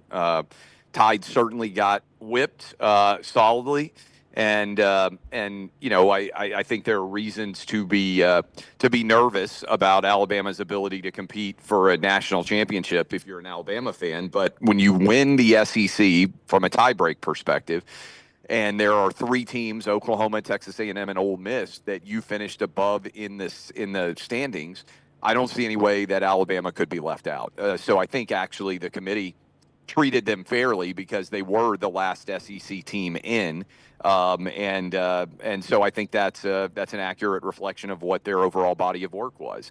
And look, I've been saying for weeks that ultimately, if Miami and Notre Dame both finished 10-2, and they were basically side by side in the college football playoff rankings, as you could project they were headed to be, I don't understand how head-to-head wouldn't dictate that final spot. So, look, I think there are many issues with the way that college football selects its playoff contenders.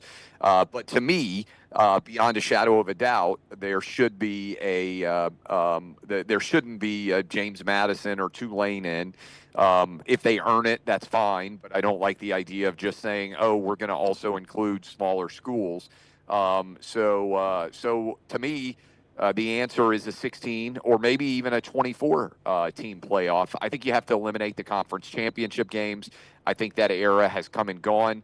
And I think much of the bowl apparatus is in serious peril because I think most fans would rather their teams just put whatever money they're going to waste on a bowl game into NIL and go ahead and start working on next year's team if you don't make the playoff, which is why, you know, I think 16 or 24 at that point in time, there's a lot of teams that have an opportunity to get there. And I think it would be the best outcome for the college football playoff. Probably 16, but I'm open to the idea of 24 as well, which seems to be favored by, you know, the Big Ten and maybe the Big 12 and maybe even the ACC, which obviously are not producing a ton of high caliber teams. Clay, I know they played for the national championship last year, but I think it is exhausting, like this stance that we're never going to have a conference affiliation from Notre Dame. And I would just ask you, what happens first? And by the way, we're getting closer to 40 years they've gone without a national championship. But Notre Dame wins another national championship, or they become a member of a conference. What happens first? Look, they're really good. I think you have to give Marcus Freeman credit. They're recruiting at an incredibly high level. They're stacking together really good talent, and they don't have to play a very challenging schedule. So to me, Notre Dame has kind of got their own, escape hatch that allows them most years to get into the college football playoff if they get to 10-2. But would you play them? And I guess that's kind of the question I'm asking in a weird way. Like, if they don't have a conference affiliation, like your Tennessee Volunteers, like there's not a chance in hell I would schedule Notre Dame. You get nothing out of it now. I don't disagree. I mean, I think they're going to have challenges going forward getting elite level competition. And look, Notre Dame has long belonged in the Big Ten. Right? I mean, let's not pretend otherwise. That would be an incredible addition for the Big Ten. It would make the Ohio State, the Michigans, the Penn States much more relevant. I mean, guys, to me, when I look at the Big Ten and the SEC, what Greg Sankey, I think, has done a really, really good job of is there's a pretty cohesive culture embedded in Southeastern Conference football. Whether you're in Norman, Oklahoma, or Gainesville, Florida, trying to go as wide expanse as possible, or Columbia, South Carolina to, I think it's basically University of Texas or A&M, which one's further east. I'm not sure off the top of my head. But look, there is a common culture of fan bases and of schools. There's nothing that unites in any way Oregon and Iowa or Iowa and Maryland. And I'm not trying to pick on Iowa. Really, Nebraska and Iowa make sense, right? Nebraska actually makes more sense in the SEC, even though, that stretches the definition potentially of the Southeast to include a school like Nebraska. But I bet if you told Cornhusker fans right now, hey, you get Texas, you get Oklahoma, you get Arkansas, you get A&M every year, and Missouri, which would turn into a rivalry game as well, they would sign up in a heartbeat, right? I know Nebraska and Missouri played for years and years and have a longstanding path there. So my point on this is I think the Big Ten is in a challenging spot because they don't have a unifying culture. And the bigger issue associated with not having a unified culture is look at Ohio State. I mean, you can be a diehard Buckeye fan. Okay, they played Michigan. Penn State fell off the map. They got to play Texas. But outside of the Michigan game, did any of their conference matchups this year have any juice at all? Were Ohio State fans really excited about any of them? I think the answer is no. By far, their biggest game other than Michigan was Texas. And so I think the Big Ten needs the SEC to matter more than the SEC needs the Big Ten to matter. And heck, if I were, really being super aggressive, I mean, really, if you took Ohio State and Michigan and put them in the SEC, would the Big Ten even matter? I mean that honestly. And so I think Greg Sankey has picked really smartly brands that fit. I think the SEC is an easier unit to manage. And so I think as we look forward, clearly there are two big behemoths, but I think the SEC is a stronger unit than the Big Ten is. Andy Staples of On3, and I know you know Andy. He today writes or said in his on his show with Ari that the Notre Dame people ought to cancel their scheduling agreement with the ACC. It cost them a spot this year, and try to get the same agreement with the Big Ten or the SEC. Do you think there would be interest in that for the Big Ten or the SEC? And in case people don't know, let me quickly say, in case people don't know, they've got a 5-game scheduling agreement with the ACC. Every year they play a 5-game home and road schedule with ACC teams that is dictated in an agreement with them in the ACC. So this goes into the business side of things. It depends on what that looks like, because right now NBC gets all Notre Dame home games. Right. So they're going to, I don't know if that ACC agreement, you guys may have it in front of you right now. I've not paid enough attention to Notre Dame's schedule to know, does it alternate 3 home, 3 road, or is it a perpetual 3 home, 2 road? I mean, I don't know how the 5 games is slotted. I will tell you this year, so keep up with it real quick. This year they played as part of that ACC schedule. See, this is what's confusing. I think the Miami game is scheduled outside of that agreement, even though Miami is in the ACC. So I think they played NC State at home, at BC, at Pitt, Syracuse at home, and at Stanford. So that's 3 road. Next year, they play Boston College at home, SMU at home, Stanford at home, at Syracuse, and I'm missing one. So they go, so it alternates. It alternates, yeah. So 3 and 2. Yeah, so the reason I bring it up is, I mean, that would mean if you're ESPN / the SEC, you get either 2 or 3 additional games that feature Notre Dame. And if you start to run through the math of what you make on that, what's the impact on that? And the same thing would be true for the Big Ten, although it would be more complicated because you don't know who's going to get the draw because the Big Ten right now is cut up between Fox, CBS, and NBC. I don't know if I would. I honestly, going to 9, I don't think the SEC needs that much external game. You know, what I've said for a long time is I think the SEC and the Big Ten should play a yearly challenge, 1 to 16, 8 games on Big Ten campuses, 8 on the SEC campuses. I think it would be wildly popular. Create a trophy of some sort to pass back and forth between the 2 conferences, and allow, you know, there to be a head-to-head battle so that everybody's got interest in that. And obviously, you know, use rough projections. You can use last year's standings if you want to. Obviously, teams can fluctuate quite a lot in an NIL era. I think what the television ratings tell us is that's what people would want to see. And it would go a long way towards, I think, making there a better regular season package. But I don't know. I mean, Notre Dame, I think, needs the Big Ten. And I think you can argue the Big Ten does or does not need Notre Dame. Maybe they do. The ACC is a mess. Look, I mean, the ACC, if nothing else changes, I think their rights deal ends in like 2034.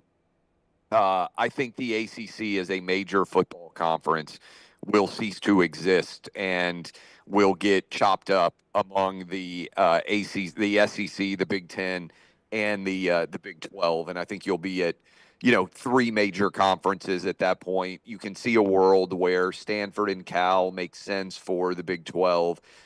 You can see, anyway, there's a lot of movement that I think will happen. The best properties in the ACC, the 5 or 6 schools that are most desired, will end up in the SEC or the Big Ten, and then maybe some of both. And then you go to, then whatever's left over would probably end up in a Big 12, or you have a severely weakened ACC. That's where we're going right now, it seems to me.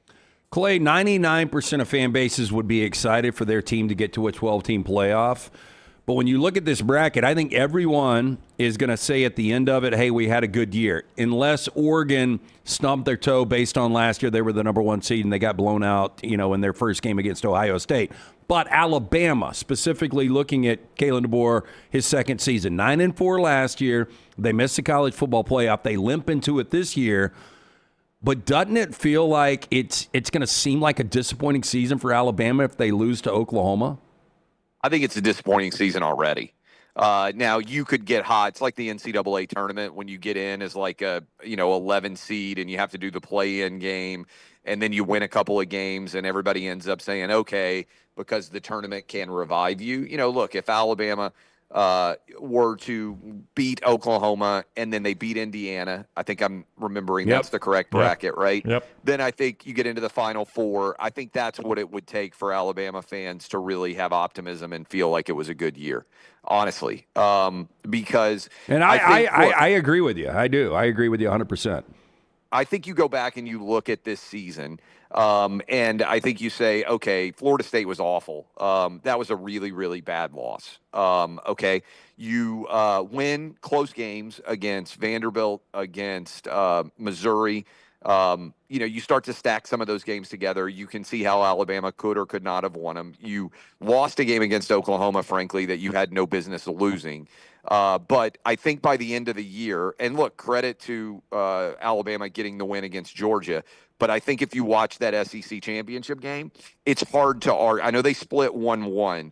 I think it's hard to argue that if they played 10 times, Georgia wouldn't win 7 or 8 of those games, right? I just think Georgia's a lot better than Alabama is. I think Alabama's gotten worse as the season has gone along. Can't run the football, doesn't look particularly physical on the offensive line. I mean, Ty Simpson, I think, has played really, really well, but boy, he has taken a lot of big hits. They put a lot on him. Ryan Williams has regressed. What's going to happen next year? Do you have a great deal of optimism that the team is going to be substantially better? Defense doesn't seem to be able to get the stops that they need to get and doesn't play with a level of physicality and, frankly, terror that the Alabama defense often played with in terms of what they provoke in the opponent. And so if you go into Norman, and look, I think that's going to be an ugly rock fight of a game. We already know exactly how that game's going to go. Mateer is going to run around on 3rd and 8 and try to make plays, and Ty Simpson's going to do the same. I actually think those two teams are actually quite similar. I think that Oklahoma's better defensively. I think Alabama's a little bit better offensively, but it's going to be a rock fight, right? Somebody's going to get a punt return or block a punt, or somebody's going to they got the Oklahoma dude who makes, 55-yard field goals in his panties. Maybe, they win, 12-10 over Alabama on a last-second field goal, something like that. I mean, it's going to be an ugly game. I don't think either team is going to be able to really come out and take control and dominate, right? And then I think what will happen is whichever one of those teams wins, I just don't think they have the horses to beat Indiana. And I know that sounds crazy to say, but, the Indiana offense has been fairly consistent, but for, when they've gone up against really, really elite defenses, but it was the defense from Indiana. I was at the Big Ten title game on Saturday. I mean, look, Indiana's defense played balls to the wall. I don't think anybody saw that coming. So anyway, I think it would take by the way, I think Oklahoma fans are happy that they made the playoff. I think if they lost to Alabama, I think even Oklahoma fans would think, hey, our team was a little bit of smoke and mirrors this year. And I feel like that is true for Alabama too. So I feel like it would take for Alabama beating Indiana to have a season that the Tide fans would be proud of. And I think for Oklahoma, at a minimum, it means beating Alabama again, because I think if you told Oklahoma fans, hey, you're going to be in the final 8, every one of them on the planet would have signed up for it before the season started. All right, he is Clay Travis, founder of Outkick, at Clay Travis on social media. You see him on Fox as well. Clay, thank you very much for the time. Have a wonderful week. We'll see you again next Tuesday. I'm actually down, I should mention it, speaking at the Quarterback Club tomorrow. Oh, that's right. I'm glad you brought that up. So the Monday Morning Quarterback Club, based right here in Birmingham, they have their end-of-the-year banquet tomorrow night, and Clay is the featured speaker. Clay he's too humble to bring stuff like this up on his own, so I'll bring it up. He donated his speaking fee, which I happen to know is very large for this event, to Children's Hospital, so Clay should be commended for that. And it is a great end-of-the-year banquet. So I know they're very excited to have you, Clay. I'll be there tomorrow night, friend. I'm sure a bunch of your guys and gals will be there, too, so I'm looking forward to it. And, glad to help out a little bit, and hopefully we'll have some fun tomorrow night. Yeah, you're going to be there? I got an invite, yeah. You skipping trivia? No, it starts at 5 o'clock. Oh. I'll be there. Do you know what time you hit the stage, Clay? That's a great question. I think like 7, what are you speaking on? Do you have a speech written yet? I don't. I mean, do you think I ever write speeches? I mean, look, I'm sure we'll talk college football. Probably the what NIL, what the future of college football looks like. I mean, I'm not going to go in and give my budgetary plans for the United States government. So I think we'll be talking college football and probably have a good time. I was going to see if I could pull up. Somebody was asking who normally speaks at things like this. Let me see. I sent you the list of the last 5. I think. One of them I remember was Jeff Foxworthy. This is the final one of the year, right? Yeah, it's their end-of-the-year banquet. Yeah. Oh, here you go. I've done the big lunch event before, but because I'm on air during lunchtime now, I can't do that. But I had a good time with that. I don't know. I brought my dad down with me. That's probably been 4 or 5 years ago at least, maybe longer than that. The last 4 were Tom Rinaldi, Condoleezza Rice, Archie Manning, Jeff Foxworthy, Clay Travis. Jeff Foxworthy. Who they said was really good, actually. Yeah. It's an amazing club. It really is. They have for, God, I don't know how long the Monday Morning Quarterback Club's been around. Long time. But they've donated money to the Children's Hospital of Alabama, which is one of the great children's hospitals in this world. They've donated money to that for a long time, and a considerable amount of money has come from that club to Children's Hospital. So Clay is helping that out as well. So it's really cool, Clay. Yeah, it should be fun. It'll be a fun event. I'm happy to do it. Appreciate the invite, and we should have a good time tomorrow. Yep. Clay, thank you. We'll see you tomorrow night. All right, see y'all. All right, take care. Clay Travis with us on the Alexander Shinora Trial Attorneys Hotline. I might go to that as well. I may have to talk to you about that. Yeah. When we carpool. I've been invited. I didn't know if I could make it or not. And I didn't realize it was tomorrow. I got my buddy Frank. He reached out a month ago, and he said our last one of the year, and that crept up until you said it. I didn't. And until Clay said it, I forgot it was tomorrow night. I need to send a text in the next break. Before we talk about Heisman Trophy winners and their performance on the big stage after winning the Heisman, which could impact Fernando Mendoza, Dr. B brings you part of the show today. Yeah, Dr. B, best in the business. You start thinning out. It doesn't matter when that happens, your 20s, 30s, 40s, 50s. Make the phone call. I made 205-319-0316. I do that non-invasive treatment 3 times a week, 30 minutes each time. That is it. My hair is more than doubled in thickness. Stop wasting money and critical time while you're losing hair on treatments that aren't working for you. Go see Dr. Beckenstein and find out what will work for you. Men and women ordering products online don't even know if they work. T3's got a test. It's easy.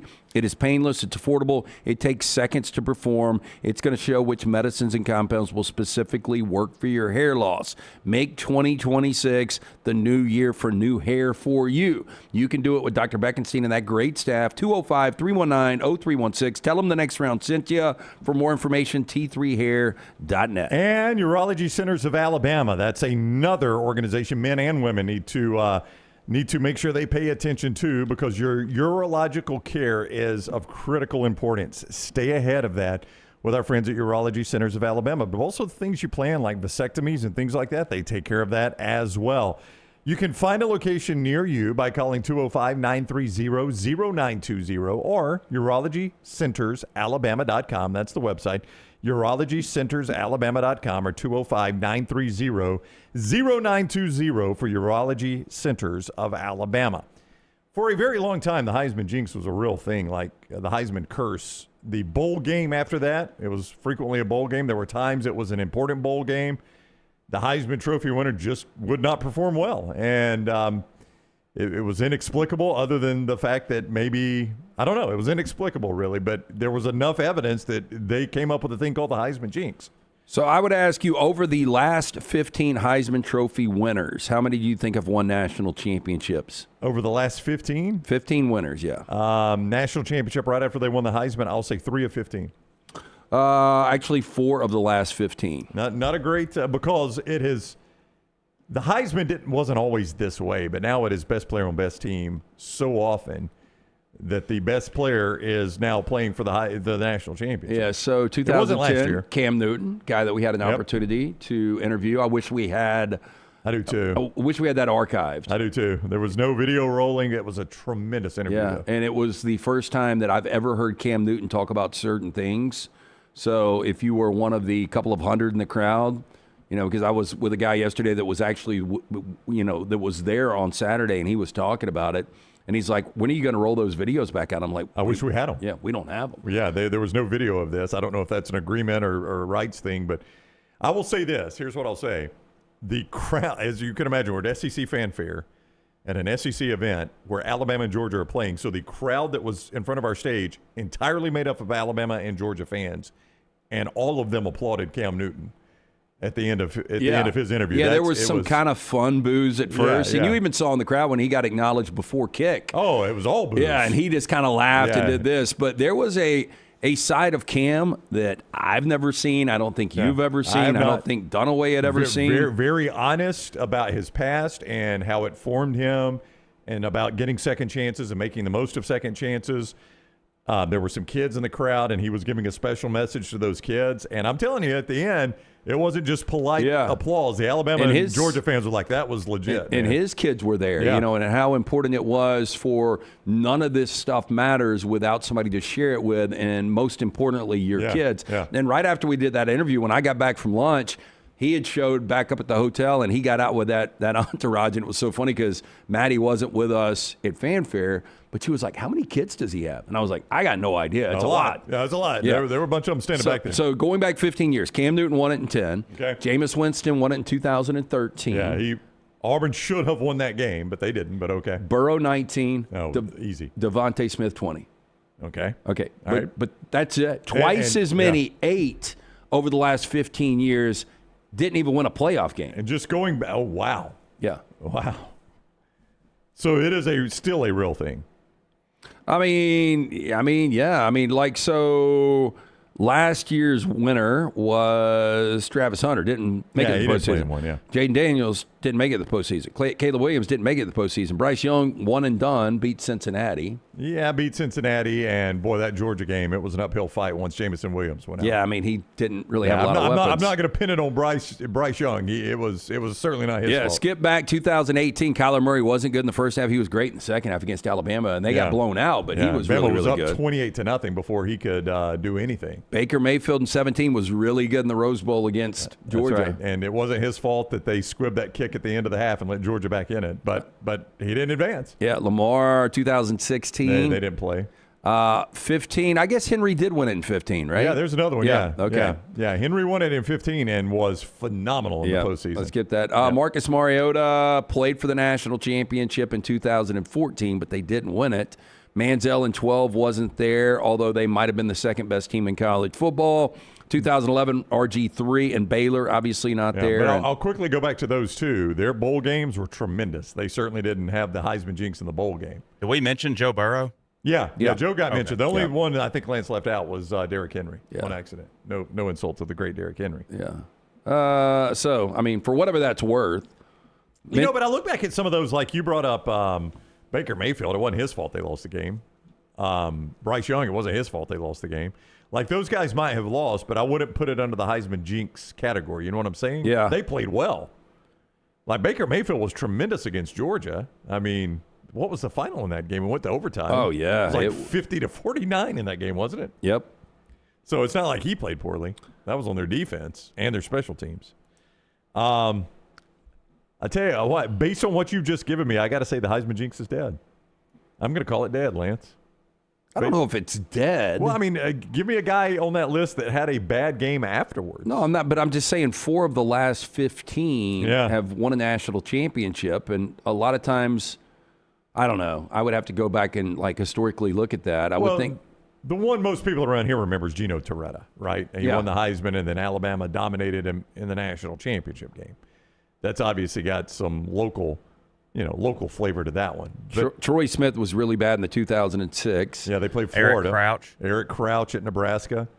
Reggie Bush. I don't remember how he was Bush good in that game. Played in that game, but they lost. He had the one turnover where didn't he try to pitch it to another player and it ended up being a turnover? Lindell. Yeah, but I don't remember him being particularly bad in the game. Jason White, 2003. Who did? They didn't even. Oh, they played LSU. Yeah, he was not good in that game. No, he was not. Yeah. So, I mean, I think historically you can go back and look at it. Yeah. I think of late, though, I'm going to say it really has had no impact whatsoever. We'll see. I think the bigger concern, obviously, Heisman jinx is something mythical. What is not mythical is the length of layoff.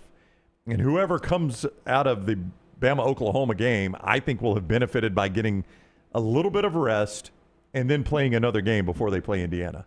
I'm not saying it's enough to beat them, Lance, but I do think that's a benefit to either Alabama or Oklahoma. You get some rest to get healthy, you play another game, and then you go play Indiana. Well, last I think that's year, a benefit. your teams that had to buy Arizona State, they lose in double overtime to Texas. Right. Oregon gets completely walked off the field against Ohio State. Boise shouldn't Arizona State and Boise shouldn't have buys. I mean, but Arizona State, that was still a really good game. It was a good game against. Did that go overtime against Texas? Double overtime. Double overtime, yeah. Boise got blown out, Penn State, and then Georgia got the bye. And at that point, it looked like maybe, Gunnar Stockton to get more reps and get on the same page with some of his receivers. Maybe that was a benefit, but their offense was awful. The seeding was so screwed up last year because of the conference champions being guaranteed buys, which they never should have been, that it's kind of hard to pull anything from last year. But the buys were 0-4. Yeah. but I don't think Boise was deserving of a bye, and I don't think Arizona State. I'm trying to remember who should have had the byes. Certainly Georgia should have had one, and certainly Oregon should have had one, and they both lost. But they also might not have been playing those same teams. Like, I think Notre Dame probably would have had a bye last year if legally they could have.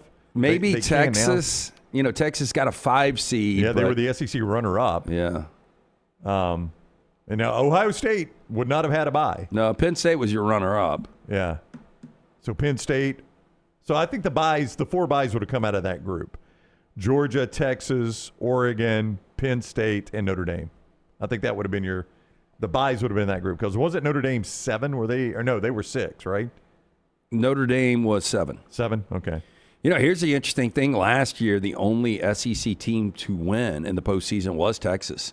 One game against Arizona State. It was not a good postseason for the SEC. And when you look at the bracket this year, I mean, I think everybody feels they're guaranteed 1 loss in the first round, but yeah, I think they'll win all the others. I think people feel pretty good about Ole Miss, and I think, and then you're guaranteed at least to get one to the semis this year. All right, as we go to break, Inverness Country Club, great golf home for anyone looking for one in Birmingham. Yeah, look, you know this. You play golf out there a lot. You know how good that restaurant is, the restaurant and bar. And this would be one of those gifts that you give back to the entire family because the wife can have the social, the racket, great fitness center right there, but child care on site where you and the wife can get a little break. You can go play some golf. You can play some tennis. You can have friends right there on site having good dinner and drinks while the kid is being watched on site. Best days happen at Inverness. They've got memberships that fit everyone to take a tour of the unbelievable club. Call Erin today. Tell her the next round sent you. 205-991-8608. You can always go online, ICCalabama.com. And if you're looking for a bank that plays on your team, it is Central State Bank, your hometown bank, serving Central Alabama. Whether you're chasing your dreams or building your business, they have done it for more than 100 years with trusted service, large enough to serve you, small enough to know you. They are rooted in community, driven by relationships. It is Central State Bank, member FDIC. Joel Klatt coming up in about 20, right here on the next round. Take the next round anywhere you go with official Next Round gear. Buy yours today at nextround.store. Yo, kinfolk, what's good, man? Let me holler at you for a minute. You know how life can be life. You're out there chasing that dollar. Every dollar is accounted for going somewhere. Then all of a sudden, bam! Out of nowhere, a car accident. All I had to do was hit up my people at Alexander Shannara Trial Attorney. You already know when that dude Alex pulls up the trial, he shuts down the litigation situation. Yo, go to Shannara.com. Hit him up at 659-777-7777. Call me, Alabama. No representation that legal services provided are better than any other provider. What are you waiting for? It's non-stop gaming action at Birmingham Racecourse Casino. Come play more than 900 of the latest and greatest games around, featuring fun bonuses and big jackpots. You can wager and win on horse and greyhound races from all over the world. There are more ways to win at Birmingham Racecourse Casino. Birmingham Racecourse Casino, located off I-459 exit 31 Derby Parkway. Must be 21 or older. To everyone who craves a fresh meal made just for you, let our team member Jacob share what's special about Culver's. In Wisconsin, our food comes from the heart, and taking the time to handcraft your meal with care is how we've always done it at Culver's. It's why your Butterburger doesn't touch the grill until after you order. Come to Culver's and let us serve you a Butterburger, made special just for you. From Wisconsin with love, welcome to Delicious.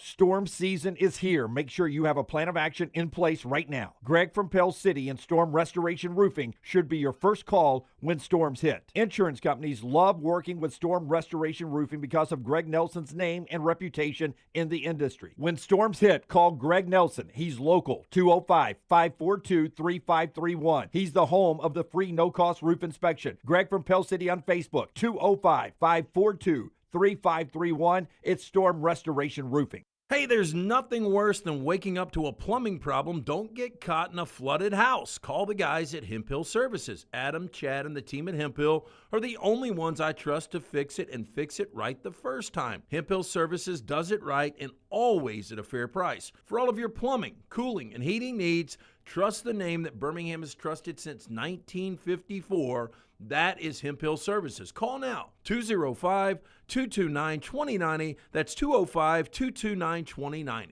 Next Round shirts, Next Round hoodies, and Next Round hats all in one place, nextround.store. Find your favorite piece of gear from your favorite show and put it in your rotation. You never know, you might be in one of our videos showing Next Round gear being worn all over the world. Find all of your favorite Next Round gear by visiting nextround.store. Place an order for you and that big Next Round fan in your life at nextround.store. Look your best at work, at school, at the stadium, or anywhere you go wearing Next Round gear from nextround.store. Never miss anything from the Next Round when you listen on demand through the podcast platform of your choice, Apple, Spotify, iHeart, or Google Podcast, wherever you listen. Always like, follow, subscribe, turn on automatic download so you can catch every part of the Next Round. Listen anywhere in the world, anytime on the Next Round podcast feed, and support the show by following, subscribing, and turning on automatic downloads on any podcast platform. Listen anywhere in the world, anytime on the Next Round podcast feed. Thanks for always making the Next Round a big part of your day. It's bow time. Tired of choosing between sweet and savory? Why not have both? Introducing Bojangles' new chicken and bowberry waffles. The bold Cajun chicken filet you love, now drizzled with a bowberry honey glaze and sandwiched between two warm waffles. Which means your favorite meal of the day just met your new favorite dish. And lucky for you, it's served all day. But it's only here for a limited time, so try chicken and bowberry waffles at Bojangles today. It's bow time.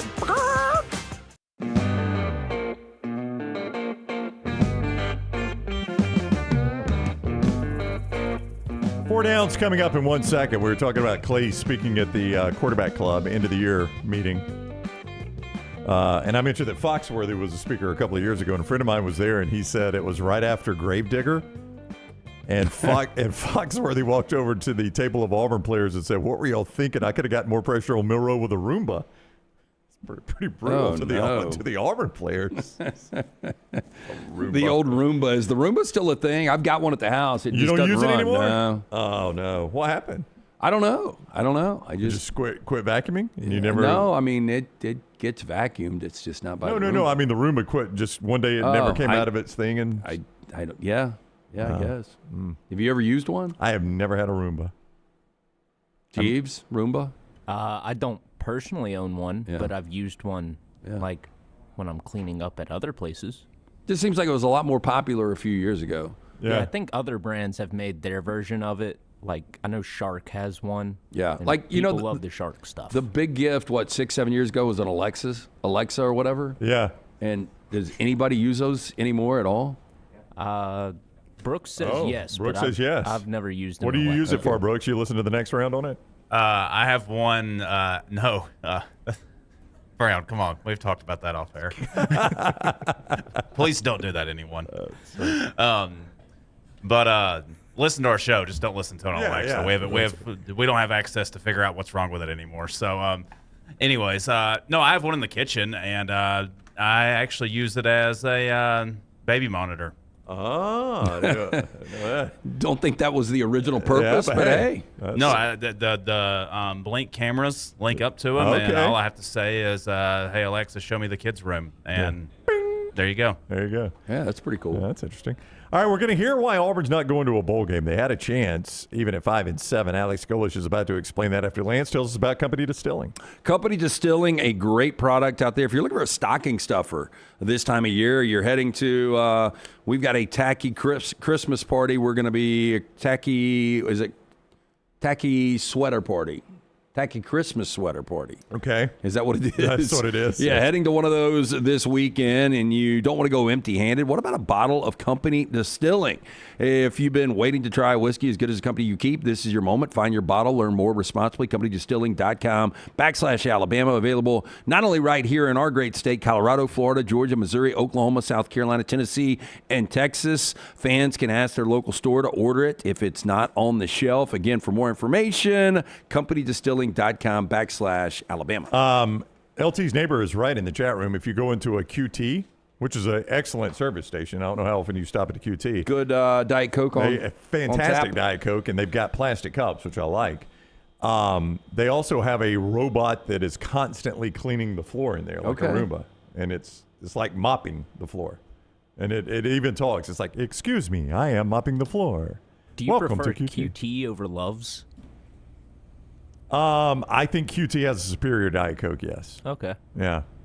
I am just not meant overall. I didn't mean specifically the overall? Diet Coke. I tell you what, the truck stops, and I guess QT has some truck stops too, they can get a little big for me. Yeah, I agree. A little big and busy. But as soon as I say that, I like Bucky's more than any of them. Do you? Just because Bucky's they've just got everything dialed in. Like, it's an operation. Yeah, it is. Much like Chick-fil-A. You go to Chick-fil-A and you see this long line and you're like, damn, I don't want to sit in that. And then when you realize one of two things, I typically park and run in, and it takes literally a minute because nobody does that. But if you're in that line, it's so efficient and so quick. It's the same thing Bucky's does. My only thing with Bucky's is you can't park close, Tyler, sometimes. There's so many people there, it's difficult to get a close But that's good to parking stretch spot. those legs, right? Well, maybe if you're on a long trip, yeah, that's not bad. But if I'm just, if I'm running from here back home to Anniston, I pass the Bucky's in Leeds. It's not my first choice. Yeah, but normally Bucky's are on these routes where it's not like your typical, like, how many people you think go to Bucky's on a daily? 8 million, it feels like. Yeah, but I'm talking about like the same, like the repeat yeah, customer. like that's my normal stop. Yeah, like I'm in a Bucky's every 2 months probably. Yeah. I don't know how many people would make it their normal stop every day. I mean, if I lived in Leeds, I would.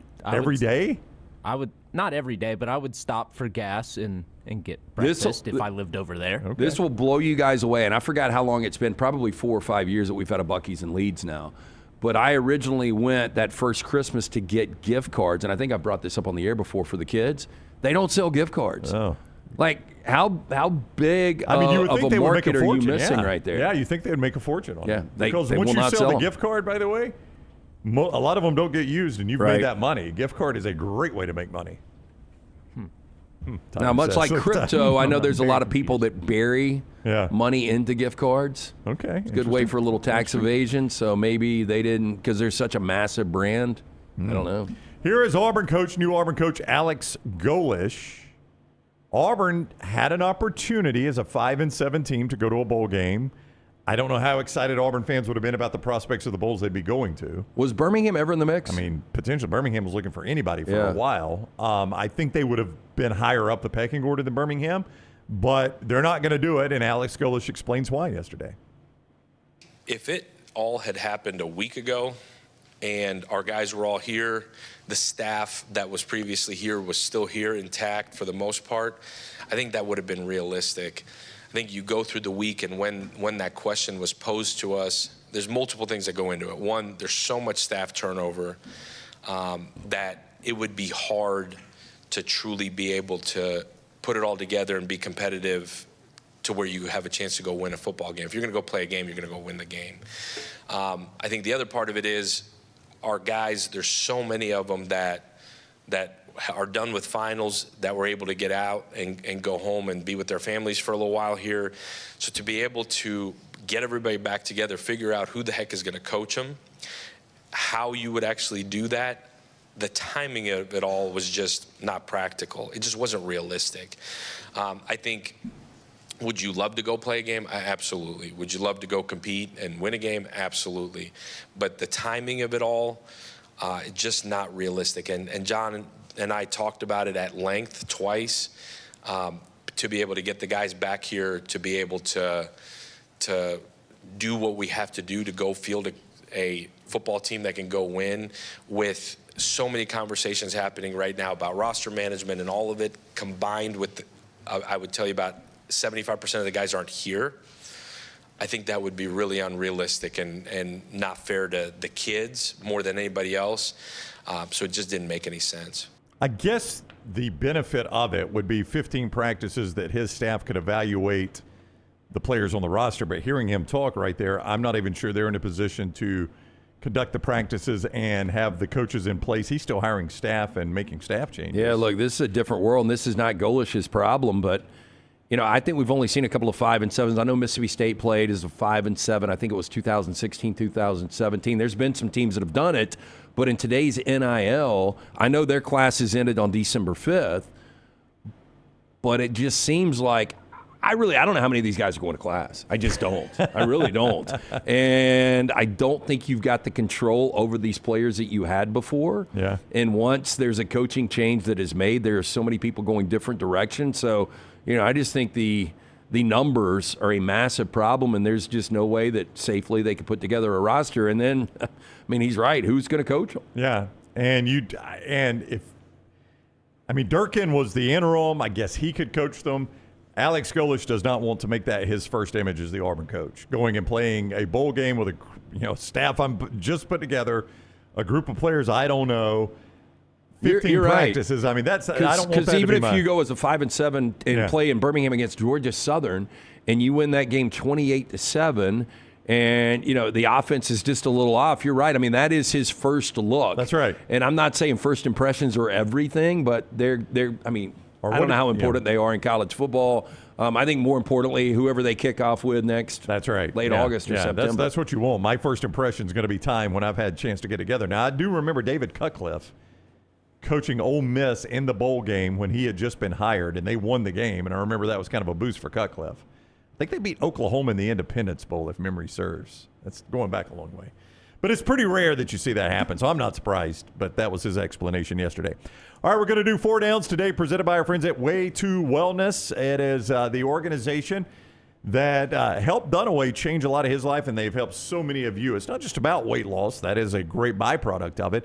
But it's also about getting your numbers in order, your cholesterol, your blood pressure, all the things that you need to make sure are lined up. Way to Wellness helps you do that as well. And it's not cookie cutter. aplanforme.com is the website, aplanforme.com. Why is that the website? Because it is literally a plan tailored for you to meet your needs and solve the issues you have going on in your health battle. aplanforme.com. Leslie and her board-certified staff build a plan that is suited for you to help you drop pounds and get healthier. That is the focus right there.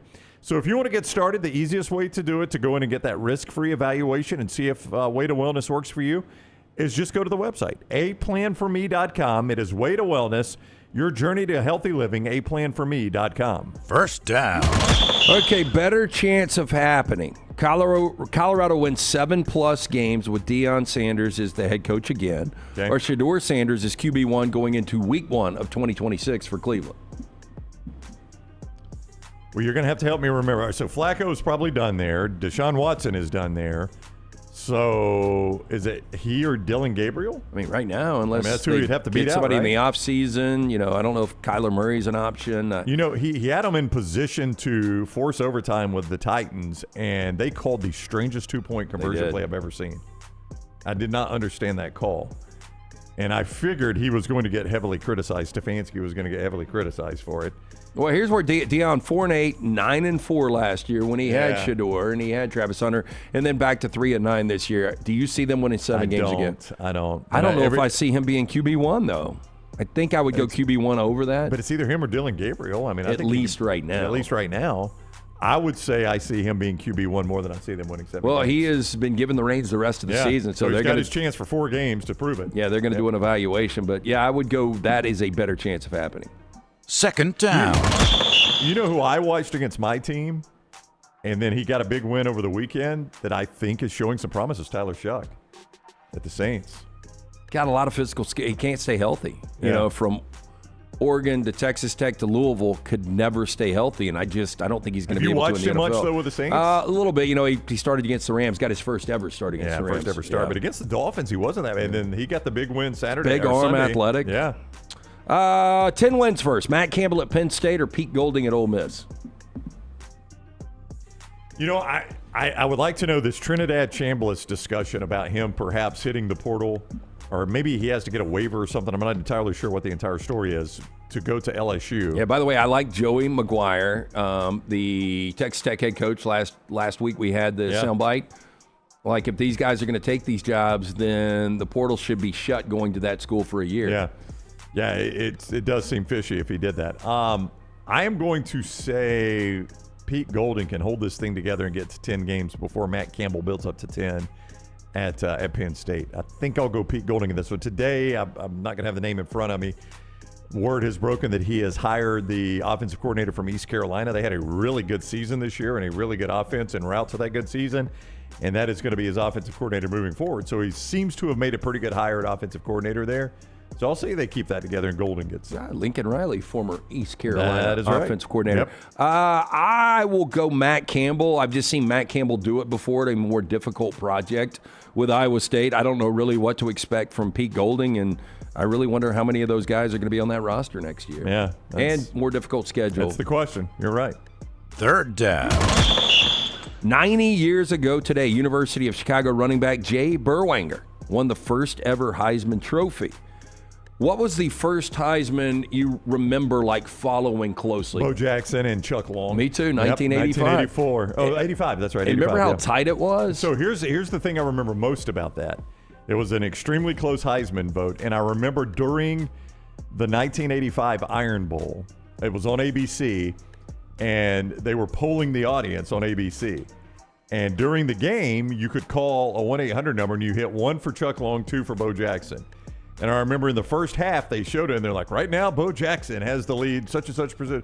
And then at halftime, they showed it in the second half, and Chuck Long had taken this huge lead. So all these Alabama fans at the half were calling pounding it vote for Chuck Long. Yeah, I that was at one particular time for a moment. It was like the closest Heisman vote ever. Yeah. I remember I was dating a girl, an Auburn girl at that point, and her family. I mean, they went to all the games, and it was such a big deal back then. When the Heisman's still a massive deal, but I think it was a much bigger deal back then because you didn't have all these entertainment options. Was Flutie before or after? He was before. Okay, I remember watching the ceremony with Flutie, but I didn't follow it closely. The only thing I remember about that ceremony is everybody knew Flutie was going to win, and the guy that was like the speaker was like, let's show you the play that probably won this for Doug. And he told, not Toretta, Testaverde. Testaverde was a finalist too, I think. Was that the Miami quarterback in the Hail Mary play? Bernie Kosar. He's like, Bernie, you may want to turn away. And then they showed the play. So I remember that ceremony, but I remember following more closely. Yeah, and I think, and I could be wrong on this, but I think for that 85, I think there was a SI cover that had Bo, Chuck Long, and Gordy Lockbaum, the Holy Cross running back. Right. Because I think he got an invite. He was a finalist? The I Holy think so. Cross running back? I think so. Jeez. Fourth down. On this date in 1965, a Charlie Brown Christmas first aired on television. What is your one go-to Christmas special? Movie or just special? Just special. Like, was there something growing up? I mean, Charlie Brown was it. I used to watch Charlie Brown every Christmas. I love the claymation Rudolph way back in the day. That's a good one, too. And then my kids, especially Leighton, really got into the island of misfit toys. Yeah, I like Claymation Rudolph. Was that the one with Burl Ives as the snowman? Yeah. And then you got Frosty, the animated Frosty the Snowman. Remember, that was sad because he melted. Yeah, there's a magician in there or something like that, as I remember it. Once he melted, they never got him back, did they? I think they just left it like that. I think he came back at the very end. Spoiler alert. He might have melted at the end of that one, and then they made a sequel movie. Okay. I thought that they just left a puddle with the top hat and the carrot and everything on the ground. Weird story about that. That movie came out the past week or so. The voice actor for Frosty, 4 Secret Families. Yeah, I think that was the Burl Ives guy, right? Burl Ives had 4 secret families? I don't think it was Burl You don't Ives. think it so? was Frosty. Let me see here. Yeah, see if you can find that, Jeeves. Because I meant to bring that up. I thought we had it on trash for a minute. That is 4 downs as Jeeves looks that up. CPAP Plus bringing you part of the show before we get to Joel Klatt, Sleep Home, Alabama.com. This is going to blow you away. I saw our man Joe O'Neill yesterday. Right there at Walk-Ons? I did see him at Walk-Ons yesterday. Great guys, him and his brother Woody, and they run a incredible business throughout the state, and they are helping people sleep better. You got to get that proper 8 hours, but they want to remind you, if you are on a CPAP machine right now, listen up. Our friends at O'Neill Medical, CPAP Plus, running their Show Your Score promotion right now. Just stop by one of those Birmingham locations, Pelham, Trustful, Inverness on Highway 280. No appointment needed. Show your ResMed My Air Sleep Score. Automatically entered to win a brand new ResMed Air Mini Travel CPAP worth $900. The Show Your Score raffle runs through December 31st, 2025. So don't miss it. Get all the details. Go to o'neillmed.com. That is ONEAL med.com. So, recent news revealed that Jackie Vernon, the comedian who voiced the character Frosty the Snowman in the 1969 animated classic, had multiple, quote, secret families. According to recent interviews with his son, David Vernon, Jackie was married at least 3 times and had sons from those marriages before his final marriage to Hazel Vernon. He reportedly abandoned those earlier families as his career progressed. And a surprising detail shared by David is that Jackie named all his sons from the previous marriages Ralph, after his own birth name. Well, that is true. So not that's keeping it simple, though. You know, like you can't true. go wrong Don't with the get kid's confused. name. You can't like dumb down your lies if you're going to do it. There he is over there. Good How looking exhausting! fella. Oh. Like with one family's exhausting. Yeah. Then you go to 4. I know. I thought you meant 4 concurrently, which I guess kind of you do because the other ones didn't know about it. But he's at least divorcing, so he's not like trying to manage all 4 of them at the same time. Oh, but, I thought he was managing. Well, I don't think so. The way I read it is the other ones just didn't know about the previous divorce or the previous kids, right? Is that the way you read it, Tyler? I read it as like he kind of walked out, but maybe sent money back Oh, home okay. and like Maybe still so. supported them. Yeah, but if you I don't walked know. out, that's my point. If you walked out, they don't expect you to be at dinner every night. Right. Like if you had 4 families, you try to hit dinner every night. That's going to be tough. Yeah, but like I know of certain situations where there was somebody that had a secret family. Yeah. And they were actually going back and forth. But they were able to win a state championship in football while doing that. I was about to I say wasn't even that. talking about him. They were a very successful coach. Yes. All right. Joel Klatt scheduled to be with us next on the next round. Follow Brownie on Twitter and Instagram at Ryan Brown Live. Honey, a while back, life knocked me flat on my behind. I was hit by an 18-wheeler, and Lord of mercy, it left me hurting. Now, I heard through the grapevine that Alexander Shannara had recovered big money for some people. You been hurt? Can't work? Don't sit there suffering. Call my people at Alexander Shannara Trial Attorneys. Ain't gonna cost you a dime, so pick up the phone and dial 659-777-7777 or go to Shannara.com, because when I called, Alexander Shannara answered. Call me, Alabama. No representation made that the legal services provided are better than legal services provided by other attorneys. Twin Peaks is the best in the game. Here, you're in the red zone for every college rivalry and divisional matchup all season long. I mean, where else are the scenic views as good as your view of the game? Only at Twin Peaks, the #1 sports bar. Hey, for all of your IT and printing needs, reach out to our friends at Xerox Business Solutions. Look, I'm still one of those old school guys. I print my notes every single day for the show. If you watch the show here on the next round, you see all the notes in front of me. From day one, Xerox Business Solutions, they've been with us here at the next round. Local for over 45 years. For all of your IT and printing needs, visit XeroxBusinessSolutions.com or call 205-969-3000. That's 205-969-3000. There's only one Champy's world famous fried chicken. Poor boy's tenders, full fried chicken plates, and a little bit of the Mississippi Delta with chicken on a stick and hot tamales. On your way to or from the big game on Highway 119 in Alabaster, stop by Champy's Chicken. The beauty of the holiday is at the center of your table with the New York Butcher Shop. Their selection of USDA certified Angus prime rib roast, beef tenderloins, and fillets, as well as premium pork and lamb cuts, are the finest selections available in the market and are hand-cut just the way you want. With side dishes handmade by their professional chefs, your holiday meal is complete. Visit one of their 2 locations today in Cahaba Heights or off Highway 119 in Greystone. Place your order today. The New York Butcher Shop. Rare quality, well done service. Next round shirts, next round hoodies, and next round hats are all in one place. Nextround.store. Find your favorite piece of gear from your favorite show and put it in your rotation. You never know. You might be in one of our videos showing next round gear being worn all over the world. Find all your favorite next round gear by visiting Nextround.store. Place an order for you and that big next round fan in your life at Nextround.store. Look your best at work, at school, at the stadium, or anywhere you go wearing next round gear from Nextround.store. Storm season is here. Make sure you have a plan of action in place right now. Greg from Pell City and Storm Restoration Roofing should be your first call when storms hit. Insurance companies love working with Storm Restoration Roofing because of Greg Nelson's name and reputation in the industry. When storms hit, call Greg Nelson. He's local, 205-542-3531. He's the home of the free no-cost roof inspection. Greg from Pell City on Facebook, 205-542-3531. It's Storm Restoration Roofing. Hey, there's nothing worse than waking up to a plumbing problem. Don't get caught in a flooded house. Call the guys at Hemp Hill Services. Adam, Chad, and the team at Hemp Hill are the only ones I trust to fix it and fix it right the first time. Hemp Hill Services does it right and always at a fair price. For all of your plumbing, cooling, and heating needs, trust the name that Birmingham has trusted since 1954. That is Hemp Hill Services. Call now, 205-229-2090. That's 205-229-2090. It's bow time. Tired of choosing between sweet and savory? Why not have both? Introducing Bojangles' new chicken and bowberry waffles. The bold Cajun chicken filet you love, now drizzled with a bowberry honey glaze and sandwiched between two warm waffles. Which means your favorite meal of the day just met your new favorite dish. And lucky for you, it's served all day. But it's only here for a limited time, so try chicken and bowberry waffles at Bojangles today. It's bow time. Jim Dunaway, Lance Taylor, Ryan Brown.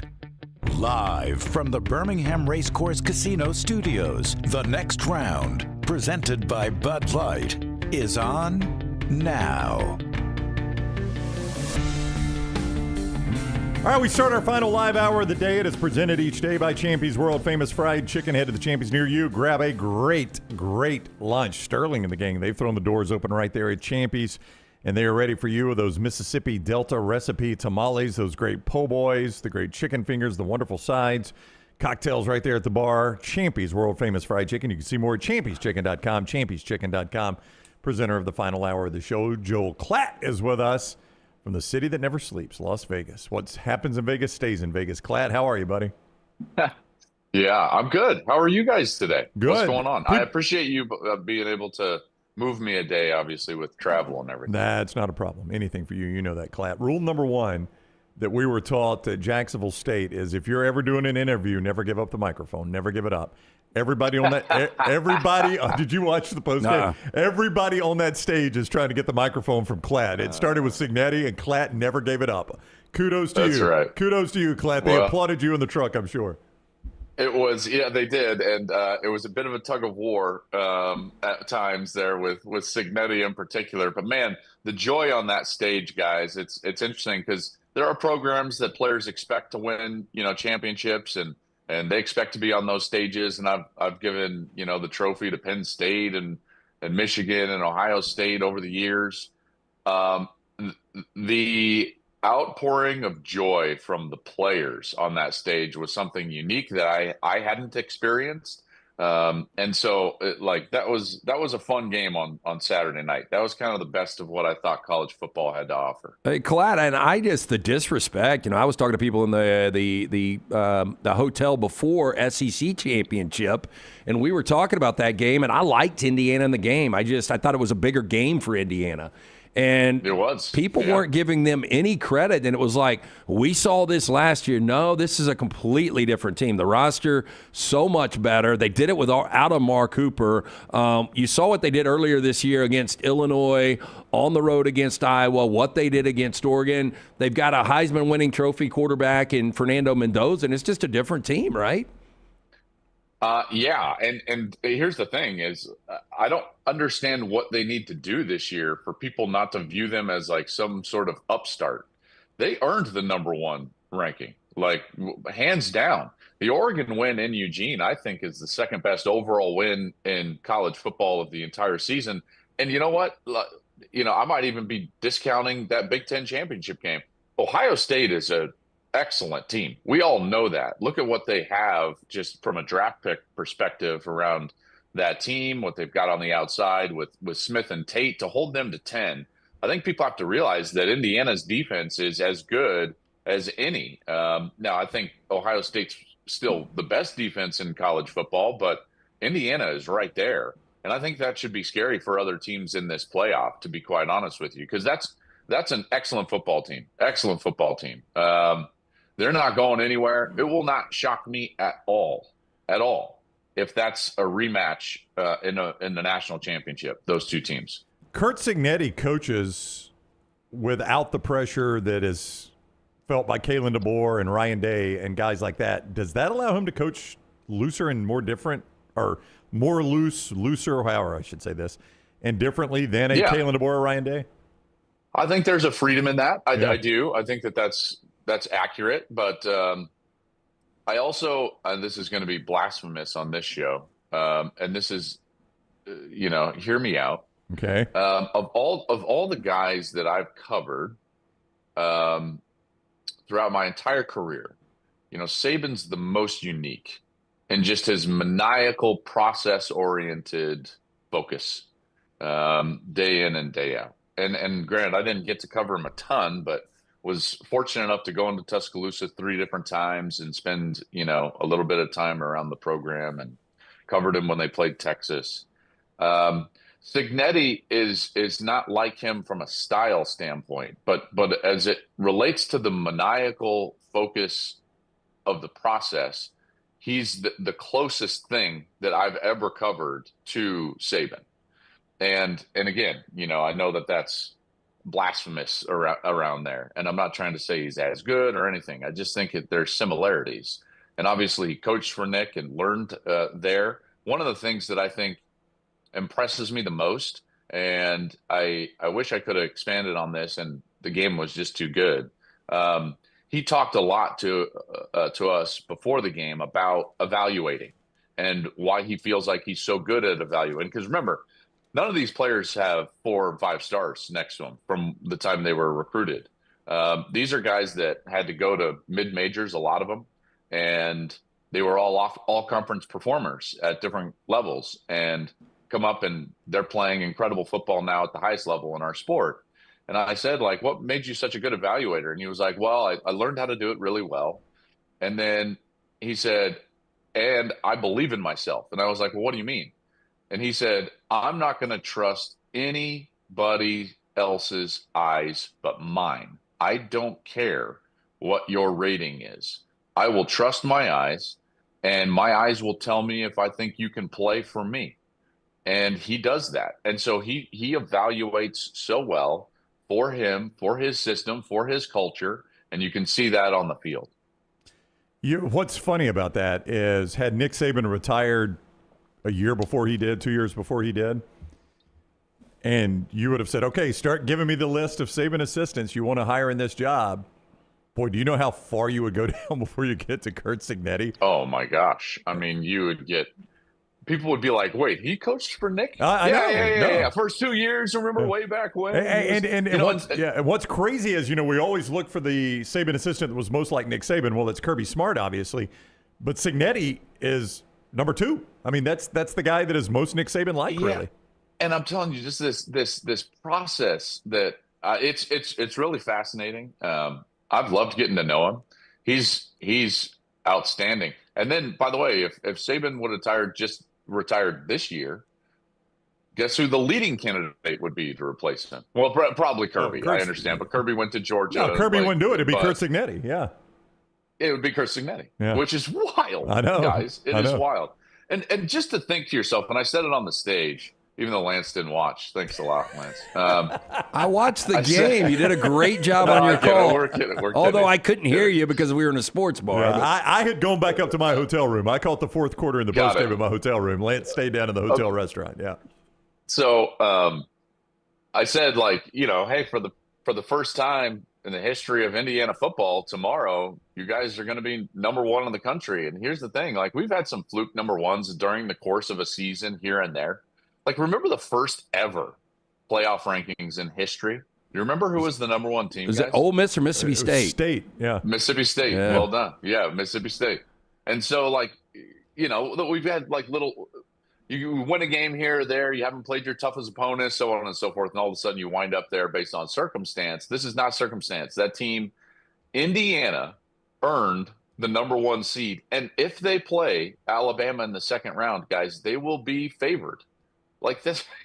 This world we're living here is wild. It really, and we've got a Vanderbilt quarterback that can win a Heisman Trophy on Saturday night. I mean, we shouldn't. Whatever. That's the Southern deal, guys. 100% it is. No, we think Mendoza's going to toughest games. We think Mendoza's going to win it. I think Lance's point was. I'm saying he's going to end up being the runner-up. Mendoza's going to win it. Okay, I patted myself on the back with liking Indiana. I did like Alabama. Walking around the hotel, people were like, Alabama fans scared to death, and I'm like, they're in Kirby's head. They've got their number, and I don't know how they're going to do it. This, and I think defense will win it.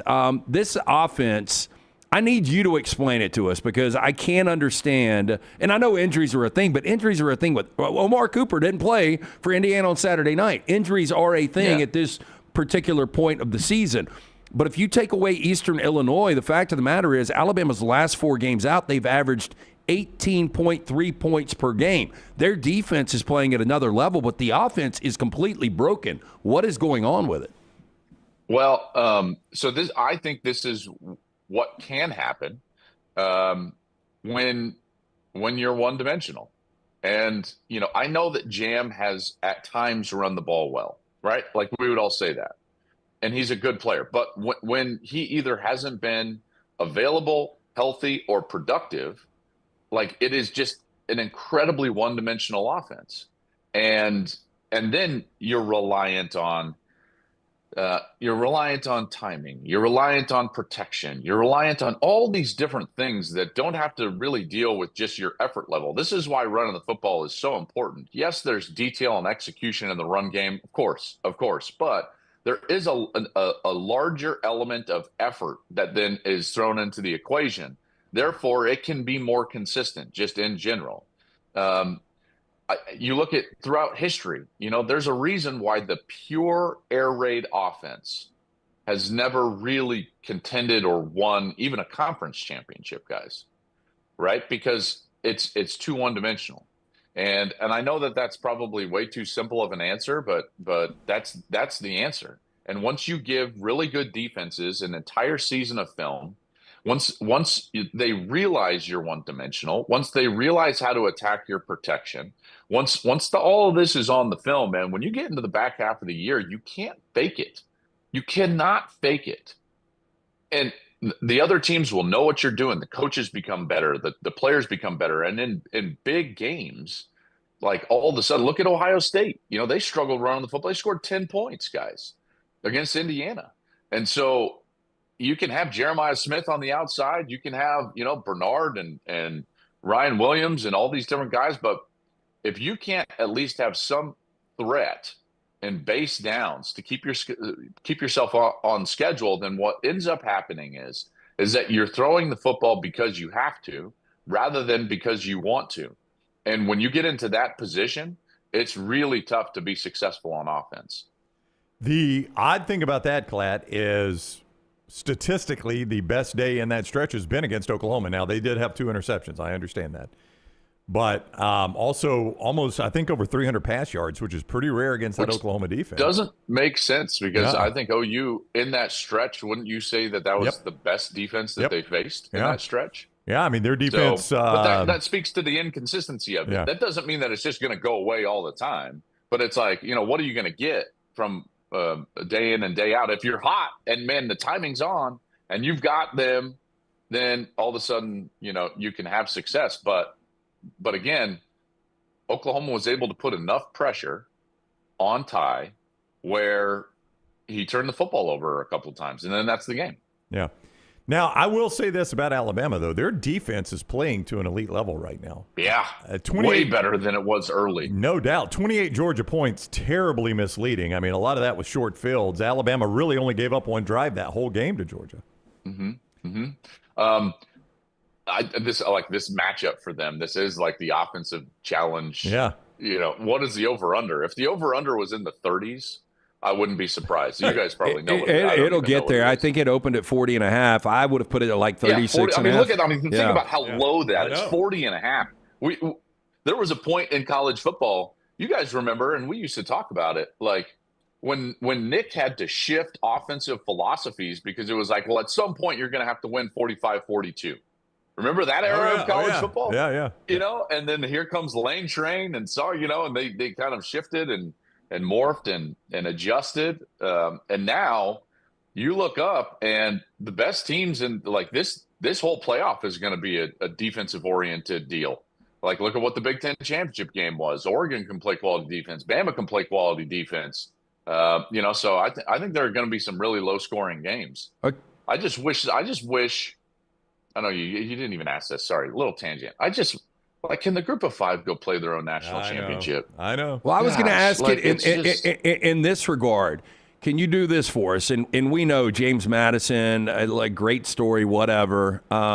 Tulane, nice story, whatever. Doesn't matter. Can you list us in order the teams that you think will win the national championship or can, and then stop when you get to a point where these teams can't win a national championship? I've got a feeling you only believe there's one SEC team that can win a national championship. All right, I'll keep up with these. Yeah. No, that's right. Do you want me to in order? Like if I Yeah. was I mean, Ohio State, All right, Indiana, I wonder where you are on that game after calling it. I love that we just assume he's going Big Ten game. All right. Well, you know he is. Yes. Well, I mean, I think you would have to, right? Like, I don't have a problem with it. I think it would be hard to beat that Buckeye team twice. Yep. So I'll actually start with Ohio State. Okay. Odds makers have done the same thing. Then I'll go Indiana. Mm-hmm. Third on that list, man, probably Georgia. Has to be. Just because I think that they're coming into their own, and that's just a team that's hard to kill, and they have been all year. I think I would go Oregon next. Is Texas Tech got a shot?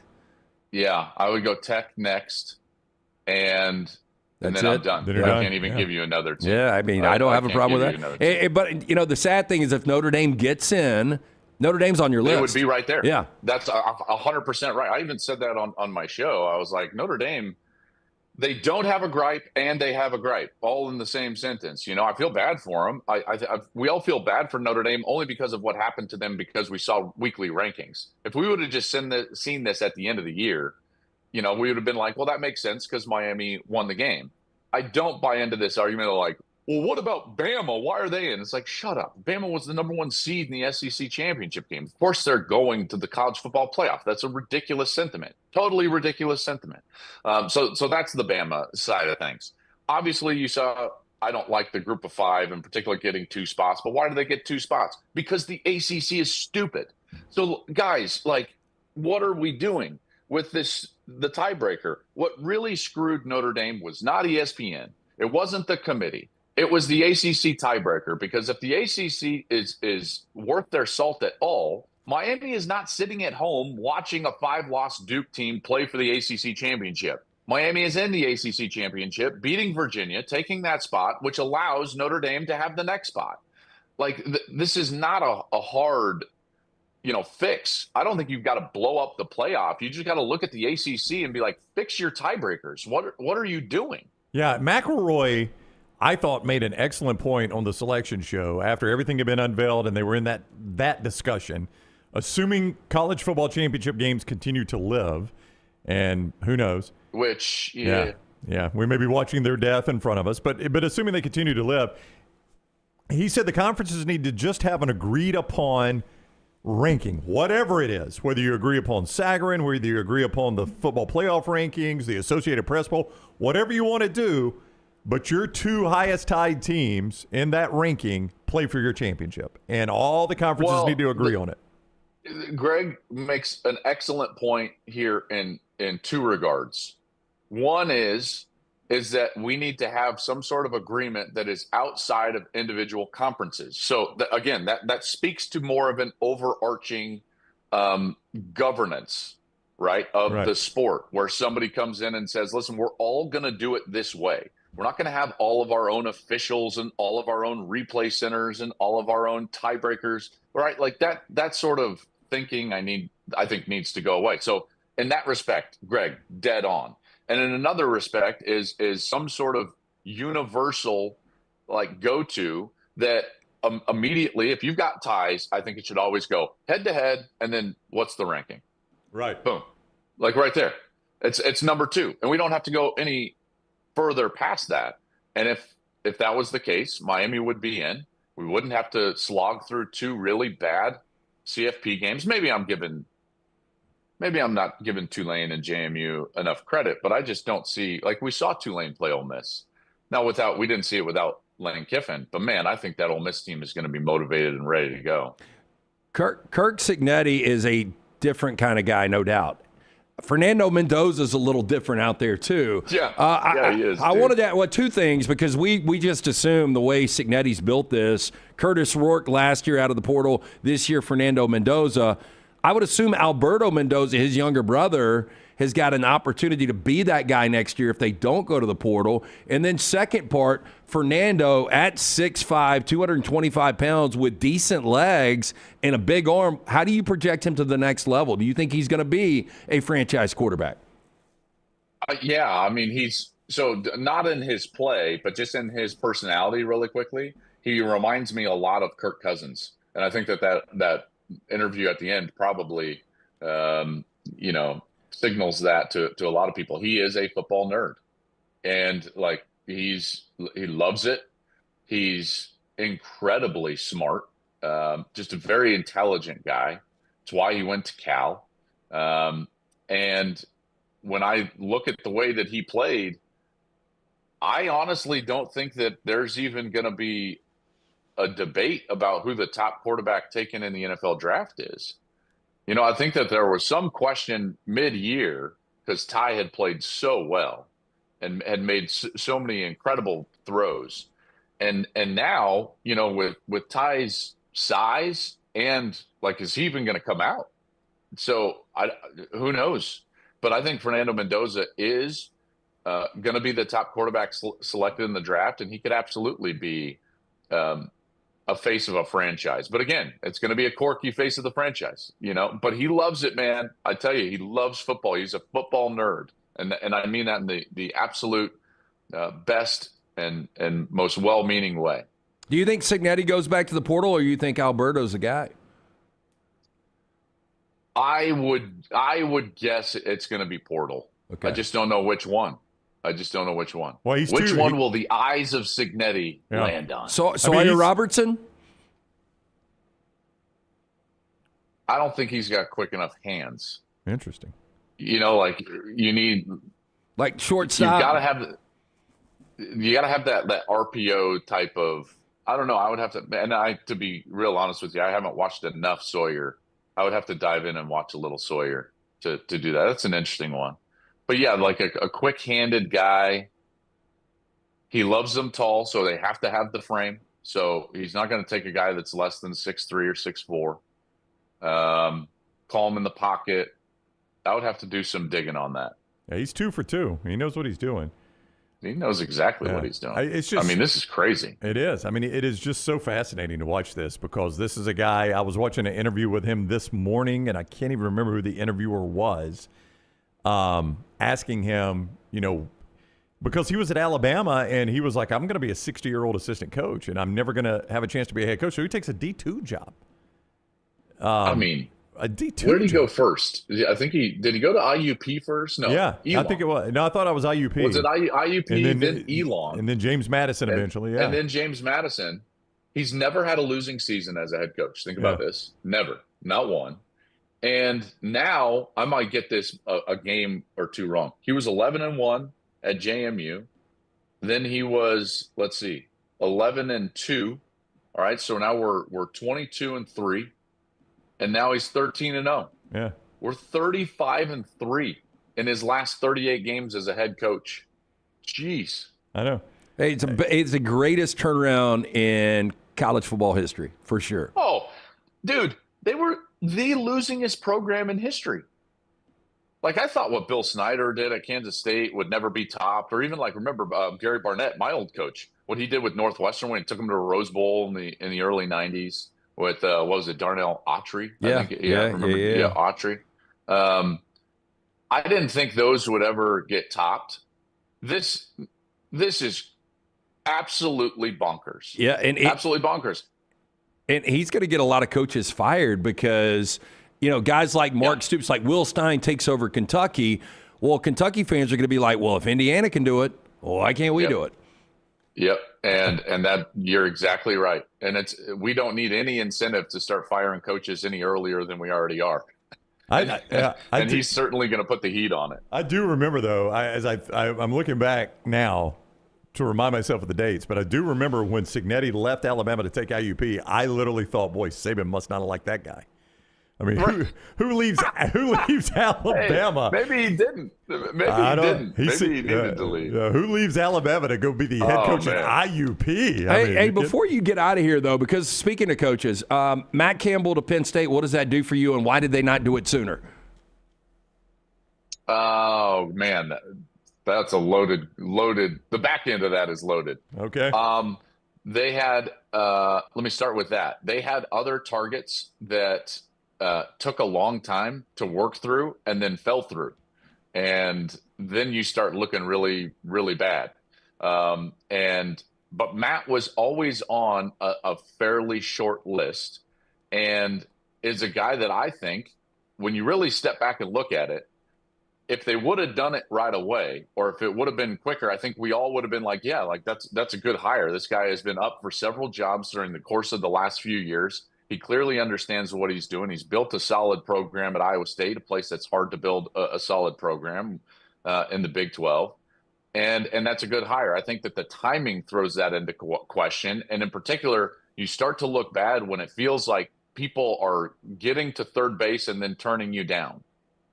You know, and that's why I think it started to feel like, oh, geez, a little panic mode at Penn State. And listen, if your panic hire is Matt Campbell, then that's probably pretty good. But it speaks to, I will say this, he's had opportunities to go to some really big programs, trust me. And he didn't. And the reason he went here is because he believes not only in Penn State, but he wanted to work for Pat Kraft, who I think is a really good AD. And I know he's not going to come out of this looking great, but Pat's a terrific leader and has done a great job there in terms of money and support. And he can be at a place where he feels like he can actually win a national championship. And I don't think he's wrong. That's a good program. I'd love to go coach at a place where they can put 106,000 and be one of the best environments in college football. So I think Matt will do a good job at Penn State. I hope he does. Heck, selfishly, I hope he does. Because, you know, we have like one area of the country where it's like that's where we do all of our games. They happen to be there. So hope he does well. Hey, I know you're playing good golf at 43, but can you please explain to everyone out there that Phillip Rivers taking the last 5 years off to coach high school football, now possibly coming back. I don't know if you've seen the schedule, but they've got to go to Seattle. They've got the Texans, they've got the 49ers, and they've got the Jags. They've got 4 top 10 defenses, and people believe this guy is going to be able to come out of 5 years retirement at 44 and play high-level football. Yeah, Who has said that? Like Indiana could be great at college football, right? No, Right. I'm kidding. This is crazy. How old is he now? 44. 44. So he's a year older than me. Guys, I can barely walk to the bathroom in the morning without feeling like, is my Achilles going to pop? You know exactly what I'm talking about too, right? Like, there's no way this works. And if it does, like, start the movie scripts now. It'll be incredible. It'll be fun to watch. Yeah. Well, no, maybe it won't. Maybe it won't. Watching an old man on the field. 44. 44. What are you doing? I know. Isn't there better options than that? There's got to be a better option than Phillip Rivers. I think Riley Leonard's a better option. Well, He's your number 2 quarterback. Yeah, but you got to have a backup. You don't have a backup for him, do you? He was the backup. Yeah, but Phillip Rivers ain't going to come in and be a backup. Riley Leonard couldn't throw it last year. Well, against college defenses. You're right, but I'm just saying he's still got to be a better option than 44-year-old Phillip Rivers. Phillip's been coaching, This man. is just like it feels like the ghost of Uncle Rico, man. Spin a pigskin over that mountain. I mean, if he gets to play, the announcer can use the coach on the field and be absolutely correct. You literally are going to have a coach on the field in Phillip Rivers. There's got to be. I'm trying to think of even anybody else that's just like floating around. I mean, RG3 was publicly, he was campaigning. I forgot what quarterback job he wanted. Well, I mean, Phillip Rivers is a borderline Hall of Famer. RG3 ain't. I'm just saying, you're getting a. Yeah, but RG3's still in his 20s or 30s. I don't know how old RG is. I mean, at least the guy has been like coaching football, because that means every day since he started coaching, he's been throwing the football. That's right. I mean, so I guess that's something. And I'm sure he's been throwing one, to the high school kids. Hey, go spin it, Phillip. Let's go. One for the old guys. And maybe he just needs more college money for all those kids he's got. He's got a bunch. All right, he is Joel Klatt, college football on Fox, and also the Joel Klatt Show on demand. Enjoy Vegas, Klatt. We appreciate the time. As you guys could probably imagine, Vegas is not really my speed. But I'm with you, brother. I'm with you. Yep. You've been there less than 24 hours. That's plenty for me. Hit the flight home. I'm done. I do have a massage scheduled. That's good. Hey, they got great restaurants. Yeah. I'm a 48-hour Vegas guy now. When I go, I don't even like going anymore either. We ate at this place. It was incredible last night. It was called Komodo or something, and it was all sushi. I was like, man, it was very good. Who was at the table? Well, I mean, some big timers. Well, I was sitting next to Mr. Deuce himself, the Alabama Heisman Trophy winner, Mark Ingram. Okay. Whom I love. I don't know if I could love another human as more than I love Mark Ingram, other than my wife and family. He is the most beautiful human being. I love Mark Ingram. He's the best. So it was Mark and Matt Leinart, a few of the other. Jenny Taft was there. Rob Stone was there. So a bunch of us from Fox, we left Urban. Urban had a big party for reception for going into the Hall of Fame. So we all wanted to go and support him as our colleague. And then we went to dinner afterwards. Well, Urban's got a tequila now. I'm sure you know about it. Brandon Spikes told us all about it this weekend. I didn't know that. Yeah, actually. Urban's got a tequila. Yeah. I would have given anything to hear Gus say, I want a bottle of wine at Escargot. Is that the way he orders? No, it's not. Oh, man. I'd give anything. He's much more subdued outside of the booth. Oh, is he? Well, it would be hard to be less subdued than he is in the booth. He's got to come. That's right. He's got to come down somehow. Enjoy that massage, Klatt. Thank you, Klatt. We'll see you, buddy. All right, boys. Have a great day. All right, see you. Klatt with us on the Alexander Shannara Trial Attorneys Hotline. Hemp Hill Services brings you Lance's lock-in part of the show. Yeah, 205-229-2090. That is the number you need to call if your heating isn't keeping up with this current weather. If you've got a plumbing issue, home or business, they are ready to serve you. Adam, Chad, Andrew, the guys there. Tell them the next round sent you. 205-229-2090 or hemphillservices.com. And if you are tired of that old, outdated part of your house, Brad Bell can help you. AlabamaBathRemodels.com is the website. Scott's going to show you some before and afters of the master bath in the Brown house. My wife, Jennifer, scoured the internet looking for the right person to do that job. Brad is the guy she kept coming back to, so we hired Brad, and we are glad we did. His crews did tremendous work. They were on time every day. They were clean. They were courteous. At the end of each workday, they brought us in to show us what they had done that day to make sure it met our expectations. It did every single day. That's what you get from Brad. Here's his phone number if you want to just call him and get him to come out and look at your job, 205-422-1758, 205-422-1758, or online, AlabamaBathRemodels.com, AlabamaBathRemodels.com, or 205-422-1758. Follow Dunaway on Twitter and Instagram at Jim Dunaway. Honey, a while back, life knocked me flat on my behind. I was hit by an 18-wheeler, and Lord of mercy, it left me hurting. Now, I heard through the grapevine that Alexander Shannara had recovered big money for some people. You been hurt, can't work, don't sit there suffering. Call my people at Alexander Shannara Trial Attorneys. Ain't gonna cost you a dime, so pick up the phone and dial 659-777-7777 or go to Shannara.com, because when I called, Alexander Shannara answered. Call me, Alabama. No representation made that the legal services provided are better than legal services provided by other attorneys. Twin Peaks is the best in the game. Here, you're in the red zone for every college rivalry and divisional matchup all season long. I mean, where else are the scenic views as good as your view of the game? Only at Twin Peaks, the #1 sports bar. At Central State Bank, we are large enough to serve you and small enough to know you. Manage your money with ease, whether it's mobile banking, hassle-free checking, competitive loans, business solutions, or personalized financial advice. We're your hometown bank with big-time service. Visit us today and experience banking made simple, because at Central State Bank, you come first. Member FDIC. Hey, let me tell you about our friends at Urology Centers of Alabama. Compassionate and comprehensive urological care with 35 physicians, 17 locations across Alabama. Their patient-centered approach to all of your urological needs. Remember, they've got that new men's health center. It is beautiful, helping men with a wide range of sensitive male issues in a comfortable environment. You can always go online, visit urologycentersalabama.com, schedule an appointment with one of their many urologists today. The beauty of the holiday is at the center of your table with the New York Butcher Shop. Their selection of USDA certified Angus prime rib roast, beef tenderloins, and fillets, as well as premium pork and lamb cuts, are the finest selections available in the market and are hand-cut just the way you want. With side dishes handmade by their professional chefs, your holiday meal is complete. Visit one of their 2 locations today in Cahaba Heights or off Highway 119 in Greystone. Place your order today. The New York Butcher Shop. Rare quality, well-done service.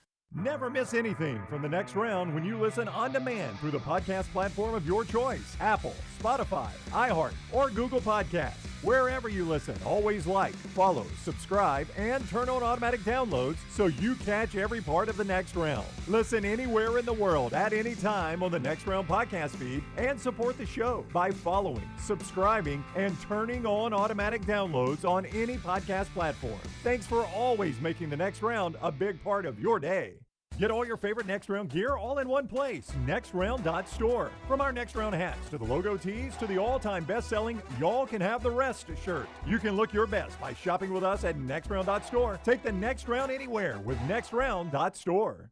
Catch up on all today's Next Round on demand through the podcast platform of your choice, Apple, Spotify, iHeart, or Google Podcast, wherever you listen. Always like, follow, subscribe, and turn on automatic downloads so you never miss any part of the Next Round. It's bow time.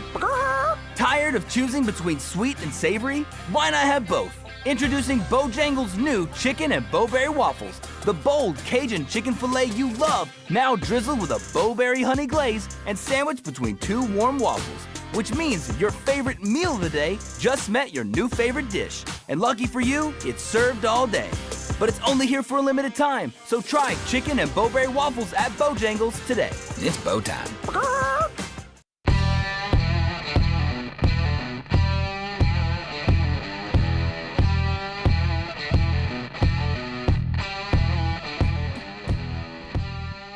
All right, we continue on the Next Round. Trash coming right up. We just talked a lot about Curt Cignetti. We're about to hear from him. It is the 2 most fascinating stories in this to me are Curt Cignetti because of his path here, which is about the least traditional path you could take, and then Texas Tech's path, also not traditional. Basically, they've got a power booster that is like, I just made $4 billion selling a petroleum industry business. I'm going to see if I can buy my way into the national championship. And look what has happened. Yeah, I mean, really, if you watch Landman, which has gotten a little rocky, in my opinion. This would be a better storyline for it. I mean, this would be the John Hamm character, basically, going to his alma mater. And there's a lot of Texas Tech in that because Billy Bob's kid always wears the original retro Texas Tech hat. But it would be the equivalent of that, and it is pretty – but, I mean, that's more explainable. I mean – I agree. You've got the state of Texas. You've got a fertile recruiting ground, and you're out just throwing money at these guys. Yeah, that's what you need. So that makes sense. What Cignetti is doing makes absolutely no sense. Pritch Law in the chat room says, James Madison at Oregon sounds like a Labor Day weekend game you would never watch, and it's a playoff game. Yeah. I mean, Pritch Law's right. Seriously. If in week 1 Oregon was playing James Madison, you would not have gone to any effort at all to watch that game. And that number probably would have been 31 at that particular time, but because it's a playoff game, you're probably pulling the number back a little bit. Yeah.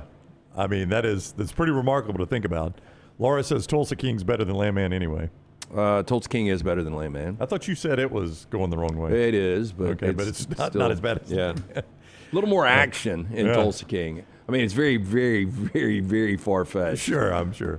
Crane U, a great new sponsor for us here. Hey, look, get the Crane training you need today. If you're looking for a new career or need further training to advance your current one, our friends at Crane U, they offer the comprehensive state-of-the-art, fully stocked training facilities for mobile cranes, overhead lifts, forklift training. If you want to use your own equipment, team at Crane U will come to you on-site, on-location training offered nationwide. You see us out there operating the machinery right there. Look, if we can learn a little bit in just a day, If you are interested in pursuing this, you can learn a lot with our friends at Crane U. Make your job easier, your job site safer. Crane U also offers the certification, safety inspections to ensure safest environment possible. Classes available monthly, so call or visit our friends at Crane U. Call 855-CRANE-U or visit them online at crane.com. And Greg from Pell City, he can get up on that roof and check it out for you. Make sure you're in good shape there, or you may need a new roof. He's going to be honest with you about that. That's the top guy he is. Greg Nelson's his name,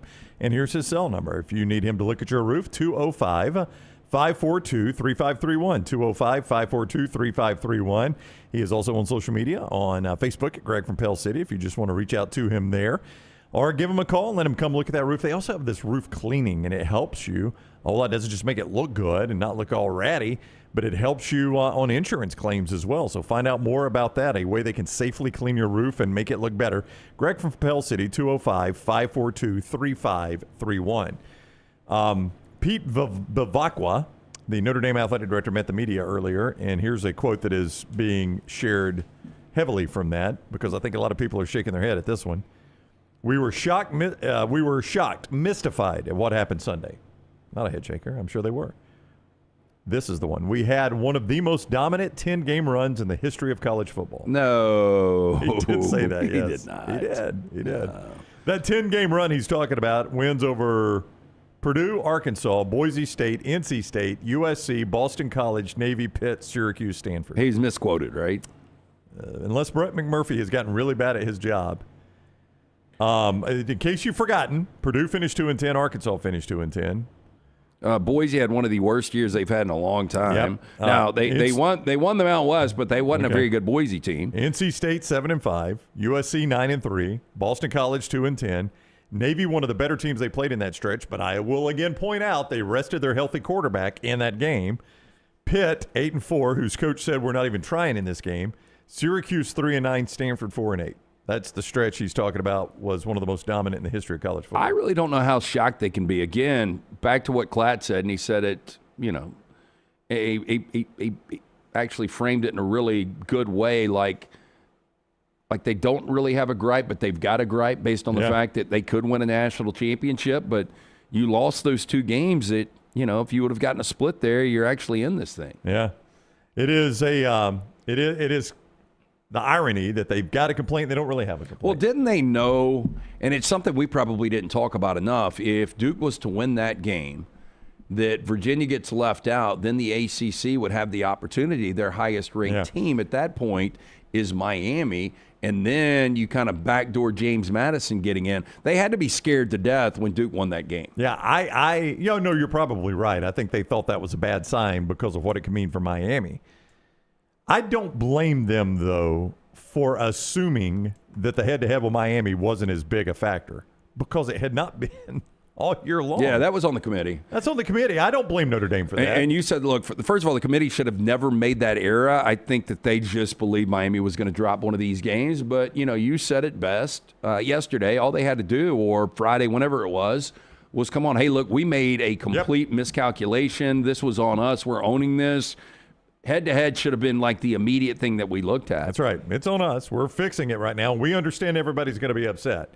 Instead, they offered up a absurd explanation and expected we would just eat it up with a spoon and nobody would say anything.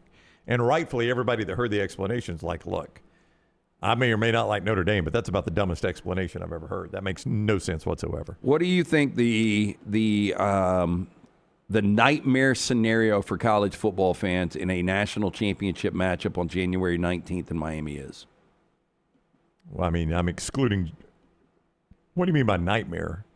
I'm saying, look, it will never happen, but can you imagine if Georgia and Alabama played for a third time? That would be hilarious, wouldn't it? And then all of a sudden, if Alabama's there, they were playing much better. So you're like, okay, I guess they could beat Georgia again.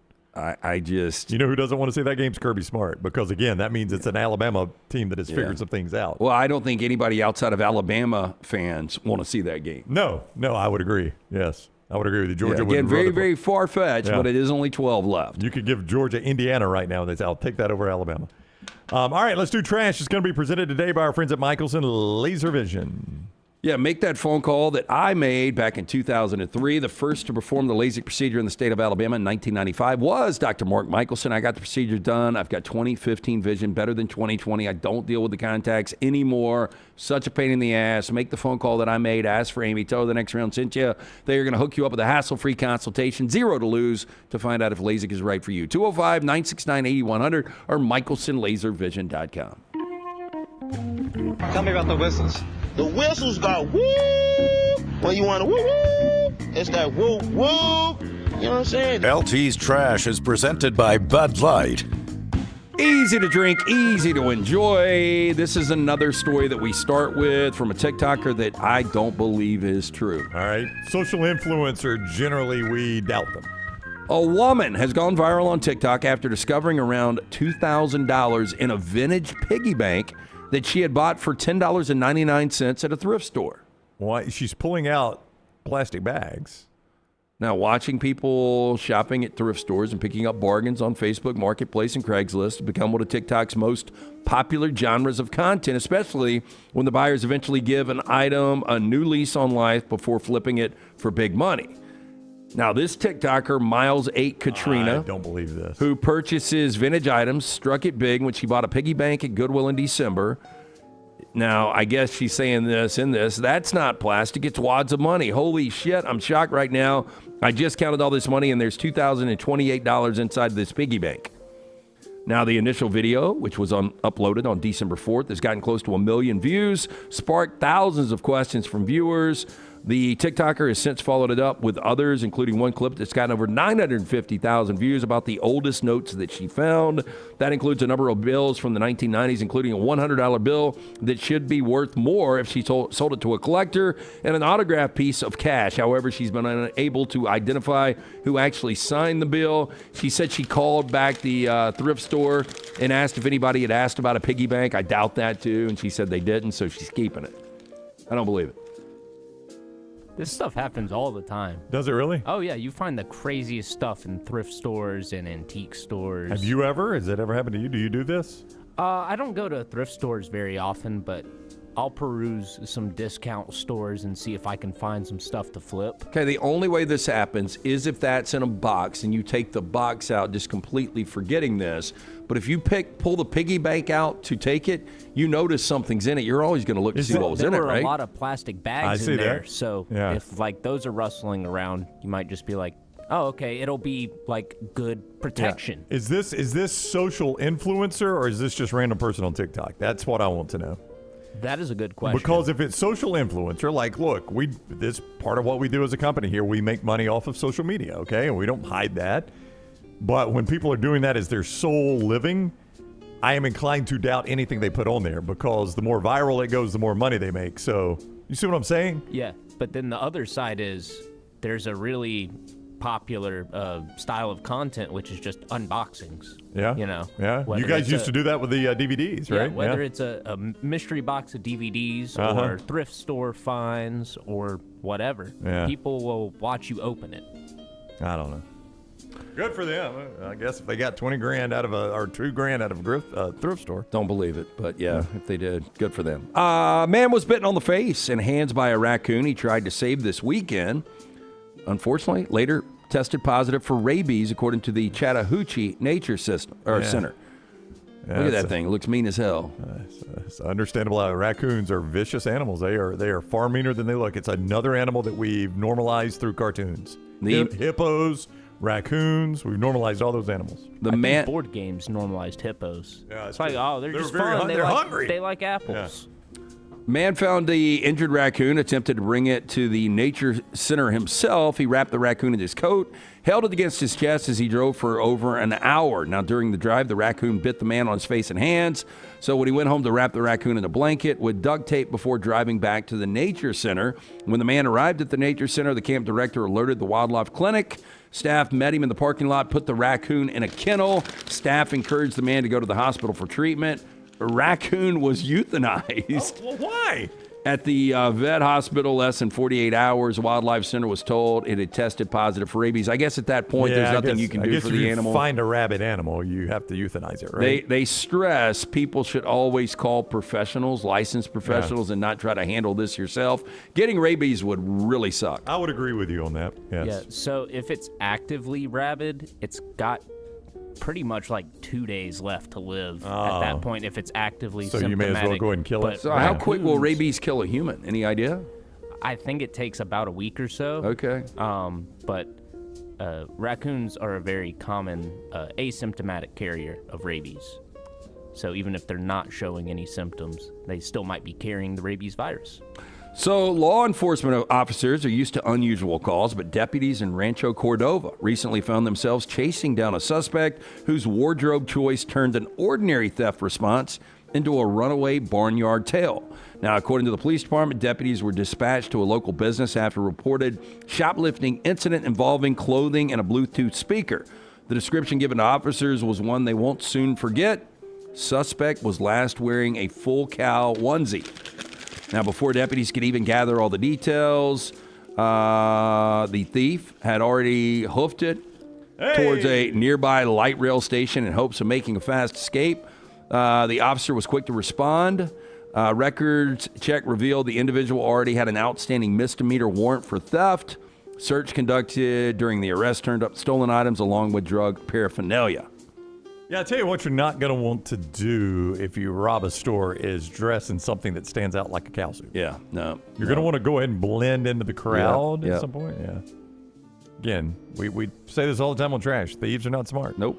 They are not smart. The one thing Trash has taught me, it's taught me a lot of things, Tyler. One thing it's taught me is criminals, by and large, are not smart people. Usually, if you're the type of person to think ahead of what could happen next, you you're don't do the crime. Not in this situation right. where you're handcuffed in a cow onesie. That's right, because that's what could happen next. Where are you on Pluribus, the new Apple show? I watched the first episode, didn't love it, didn't hate it, but I haven't gone back for the second episode because Jennifer and I started watching The Beast in Me. Yep. So when you've just told me that's only 6 episodes, I thought it was going to be longer than that. Yeah, it might be 8. I mean, I've seen it. So whenever that's over, we might go back to Pluribus. Again, didn't love it, didn't hate it. That was it. It was so confusing, maybe, is a way to put it. I like Reese Horn. She's been on the show before. Very good actress. So, UK woman was hospitalized after an Apple TV Plus Pluribus advert displayed on her Samsung smart fridge led her to believe someone was attempting to communicate with her. That is a bit creepy. I don't know if I'd go in the hospital, but it is creepy. Now, the ad, if you're not watching, read, "We're sorry we upset you, Carol." It's part of the marketing for the Apple TV series, but its phrasing caused her to think she was experiencing a psychotic episode. Now, the original post came from Reddit user Funberry, blah, blah, blah, blah, who explained that their sister was a schizophrenic, had a history of psychotic episodes about once every 2 years. Post states she saw the message on her fridge LED screen, believed it was directed at her, and immediately booked a taxi to the ER. It's really sad. That is quite sad. I also feel like maybe we're setting up a lawsuit here. Another thing that Trash has done is made me a bit cynical on these stories. Spent 2 days under monitoring while doctors adjusted her medication. A few days later, the sibling saw a screenshot of the same advert circulating on Facebook. The promotional image features this bright yellow background, and the text, "We're sorry we upset you, Carol," which ties to the narrative of Pluribus. Poster showed the image to the sister, who confirmed it was exactly what she saw on her fridge. I still don't understand how you buy a high-end fridge and you get adverts. Yeah, can't you turn that off? I don't know if you can. Oh, interesting. Well, then I wouldn't buy it. Yeah, I don't know why anyone would want this. Why does your fridge need a screen on it at all? That's correct, yes. Well, I've got my new technology in my car. Like, if I look... You definitely don't need one. No, I don't. But if I look to Brown, if he's riding shotgun and I'm talking, it'll start beeping. Put your face back on the road, face recognition. And I'm like... I know what I'm doing here. Like, I'm just looking to the side. Yeah, like some of these monitors and this stuff is just kind of unneeded, I think. That is Trash. We appreciate that. It is brought to you today by our friends at Urology Centers of Alabama, UCA, that urological health. We talk about people twice going to the hospital during Trash. You don't want to spend any time in the hospital, make sure you stay on top of your urological health. The Urology Centers of Alabama helps you do that. 205-930-0920. Everything from vasectomies to kidney stones, all your urological track, they take care of you. Urology Centers of Alabama, urologycentersalabama.com, urologycentersalabama.com. I have got, to the best of my knowledge, one thing in common with Curt Cignetti. I don't mind. You are a white male. Two things in common with Curt Cignetti. I love football. I've lived in Alabama, maybe more than this. I don't mind wearing a quarter zip without a shirt underneath it, but I never unzip it this far as he does. Like, he goes quarter zip, no shirt, and he likes to show the chest. See, I will hardly wear anything unless it's just a T-shirt without anything under it. See, if I'm doing a quarter zip, it's got a T-shirt under it. If I've got a hoodie, it's got a T-shirt under it. Yeah, I'm very hot-natured, so I try to eliminate the layers as much as I can. So, like right now under that, do you have anything? A little warm. No. This is my base, and then I've got a vest on. Okay. Nothing under this. No, this is just a little thin hoodie. That's quite the interesting look right there. Yeah. Oh, he's going heavy unzip on the quarters. I got to take. Guy does not care. You know what? He does not care what you think about him. Oh, no. He does not. Here's Curt Cignetti talking about how last year's experience will help them in this year's playoff. The experience of going through the college football playoff process last year, how is that going to help this team benefit, even though they don't know who they're going to be playing for a couple of weeks? Yeah. Second time through, you're always better. This one's a little different because you got a little more time off. But like every other experience from our first year, the returners all learn from those. Some of the newcomers have been in this situation before, Zen and Coogan. It's only going to help us. And this is a different team that's overcome some hurdles that the last year's team didn't,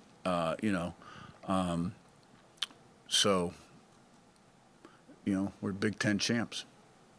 Beat the number 1 ranked team in the country, beat the number 2 ranked team in the country at the time on the road. Proud of what we've accomplished. Yeah, they do feel different this year. There's no doubt about it. Yeah, look, they've got the best resume in college football. Yeah. They do. They're a conference champion. They're undefeated. Ohio State and Oregon wins. They have beaten number 2 on the road and number 1 on neutral site. I know. And those teams didn't fall off, Lance. You're talking about the, what is Ohio State, the 3 seed? Yep. And Oregon's the 5 seed. They beat the 3 seed and the 5 seed. That's pretty dang impressive. Guy can flat coach. There's no doubt about it. That's going to do it for the show today. Final hour is always presented by our buddy Sterling and Champy's World Famous Fried Chicken. Open for lunch right now, Highway 119 in Alabaster. Go get those great chicken fingers, the wonderful sides, the Mississippi Delta recipe tamales, the po' boys, the great drinks from Megan. All right there at Champy's World Famous Fried Chicken, Highway 119 in Alabaster. champyschicken.com. We will be back with you tomorrow. More college football, of course, and much, much more than that. That is coming up tomorrow on the next round. We got a lot of stuff on demand, Unlocked, on demand. It has moved on demand. You can get Lance and Brock 3 segments of Unlocked on demand right now. Mick and Jake Coker on demand with Last Call right now. You can get that. Bama and Bourbon will be on demand tomorrow with Lance and Aaron. And all of this show on demand wherever you get it. Make sure you give us a thumbs up, if you will. Set your alerts. Subscribe on YouTube. Set your alerts so you know when we're live. And anywhere you get your podcast, if you could set automatic download so it downloads every day, that helps us a ton. We greatly appreciate it. All right, until tomorrow, have a great afternoon. We'll see you at 9.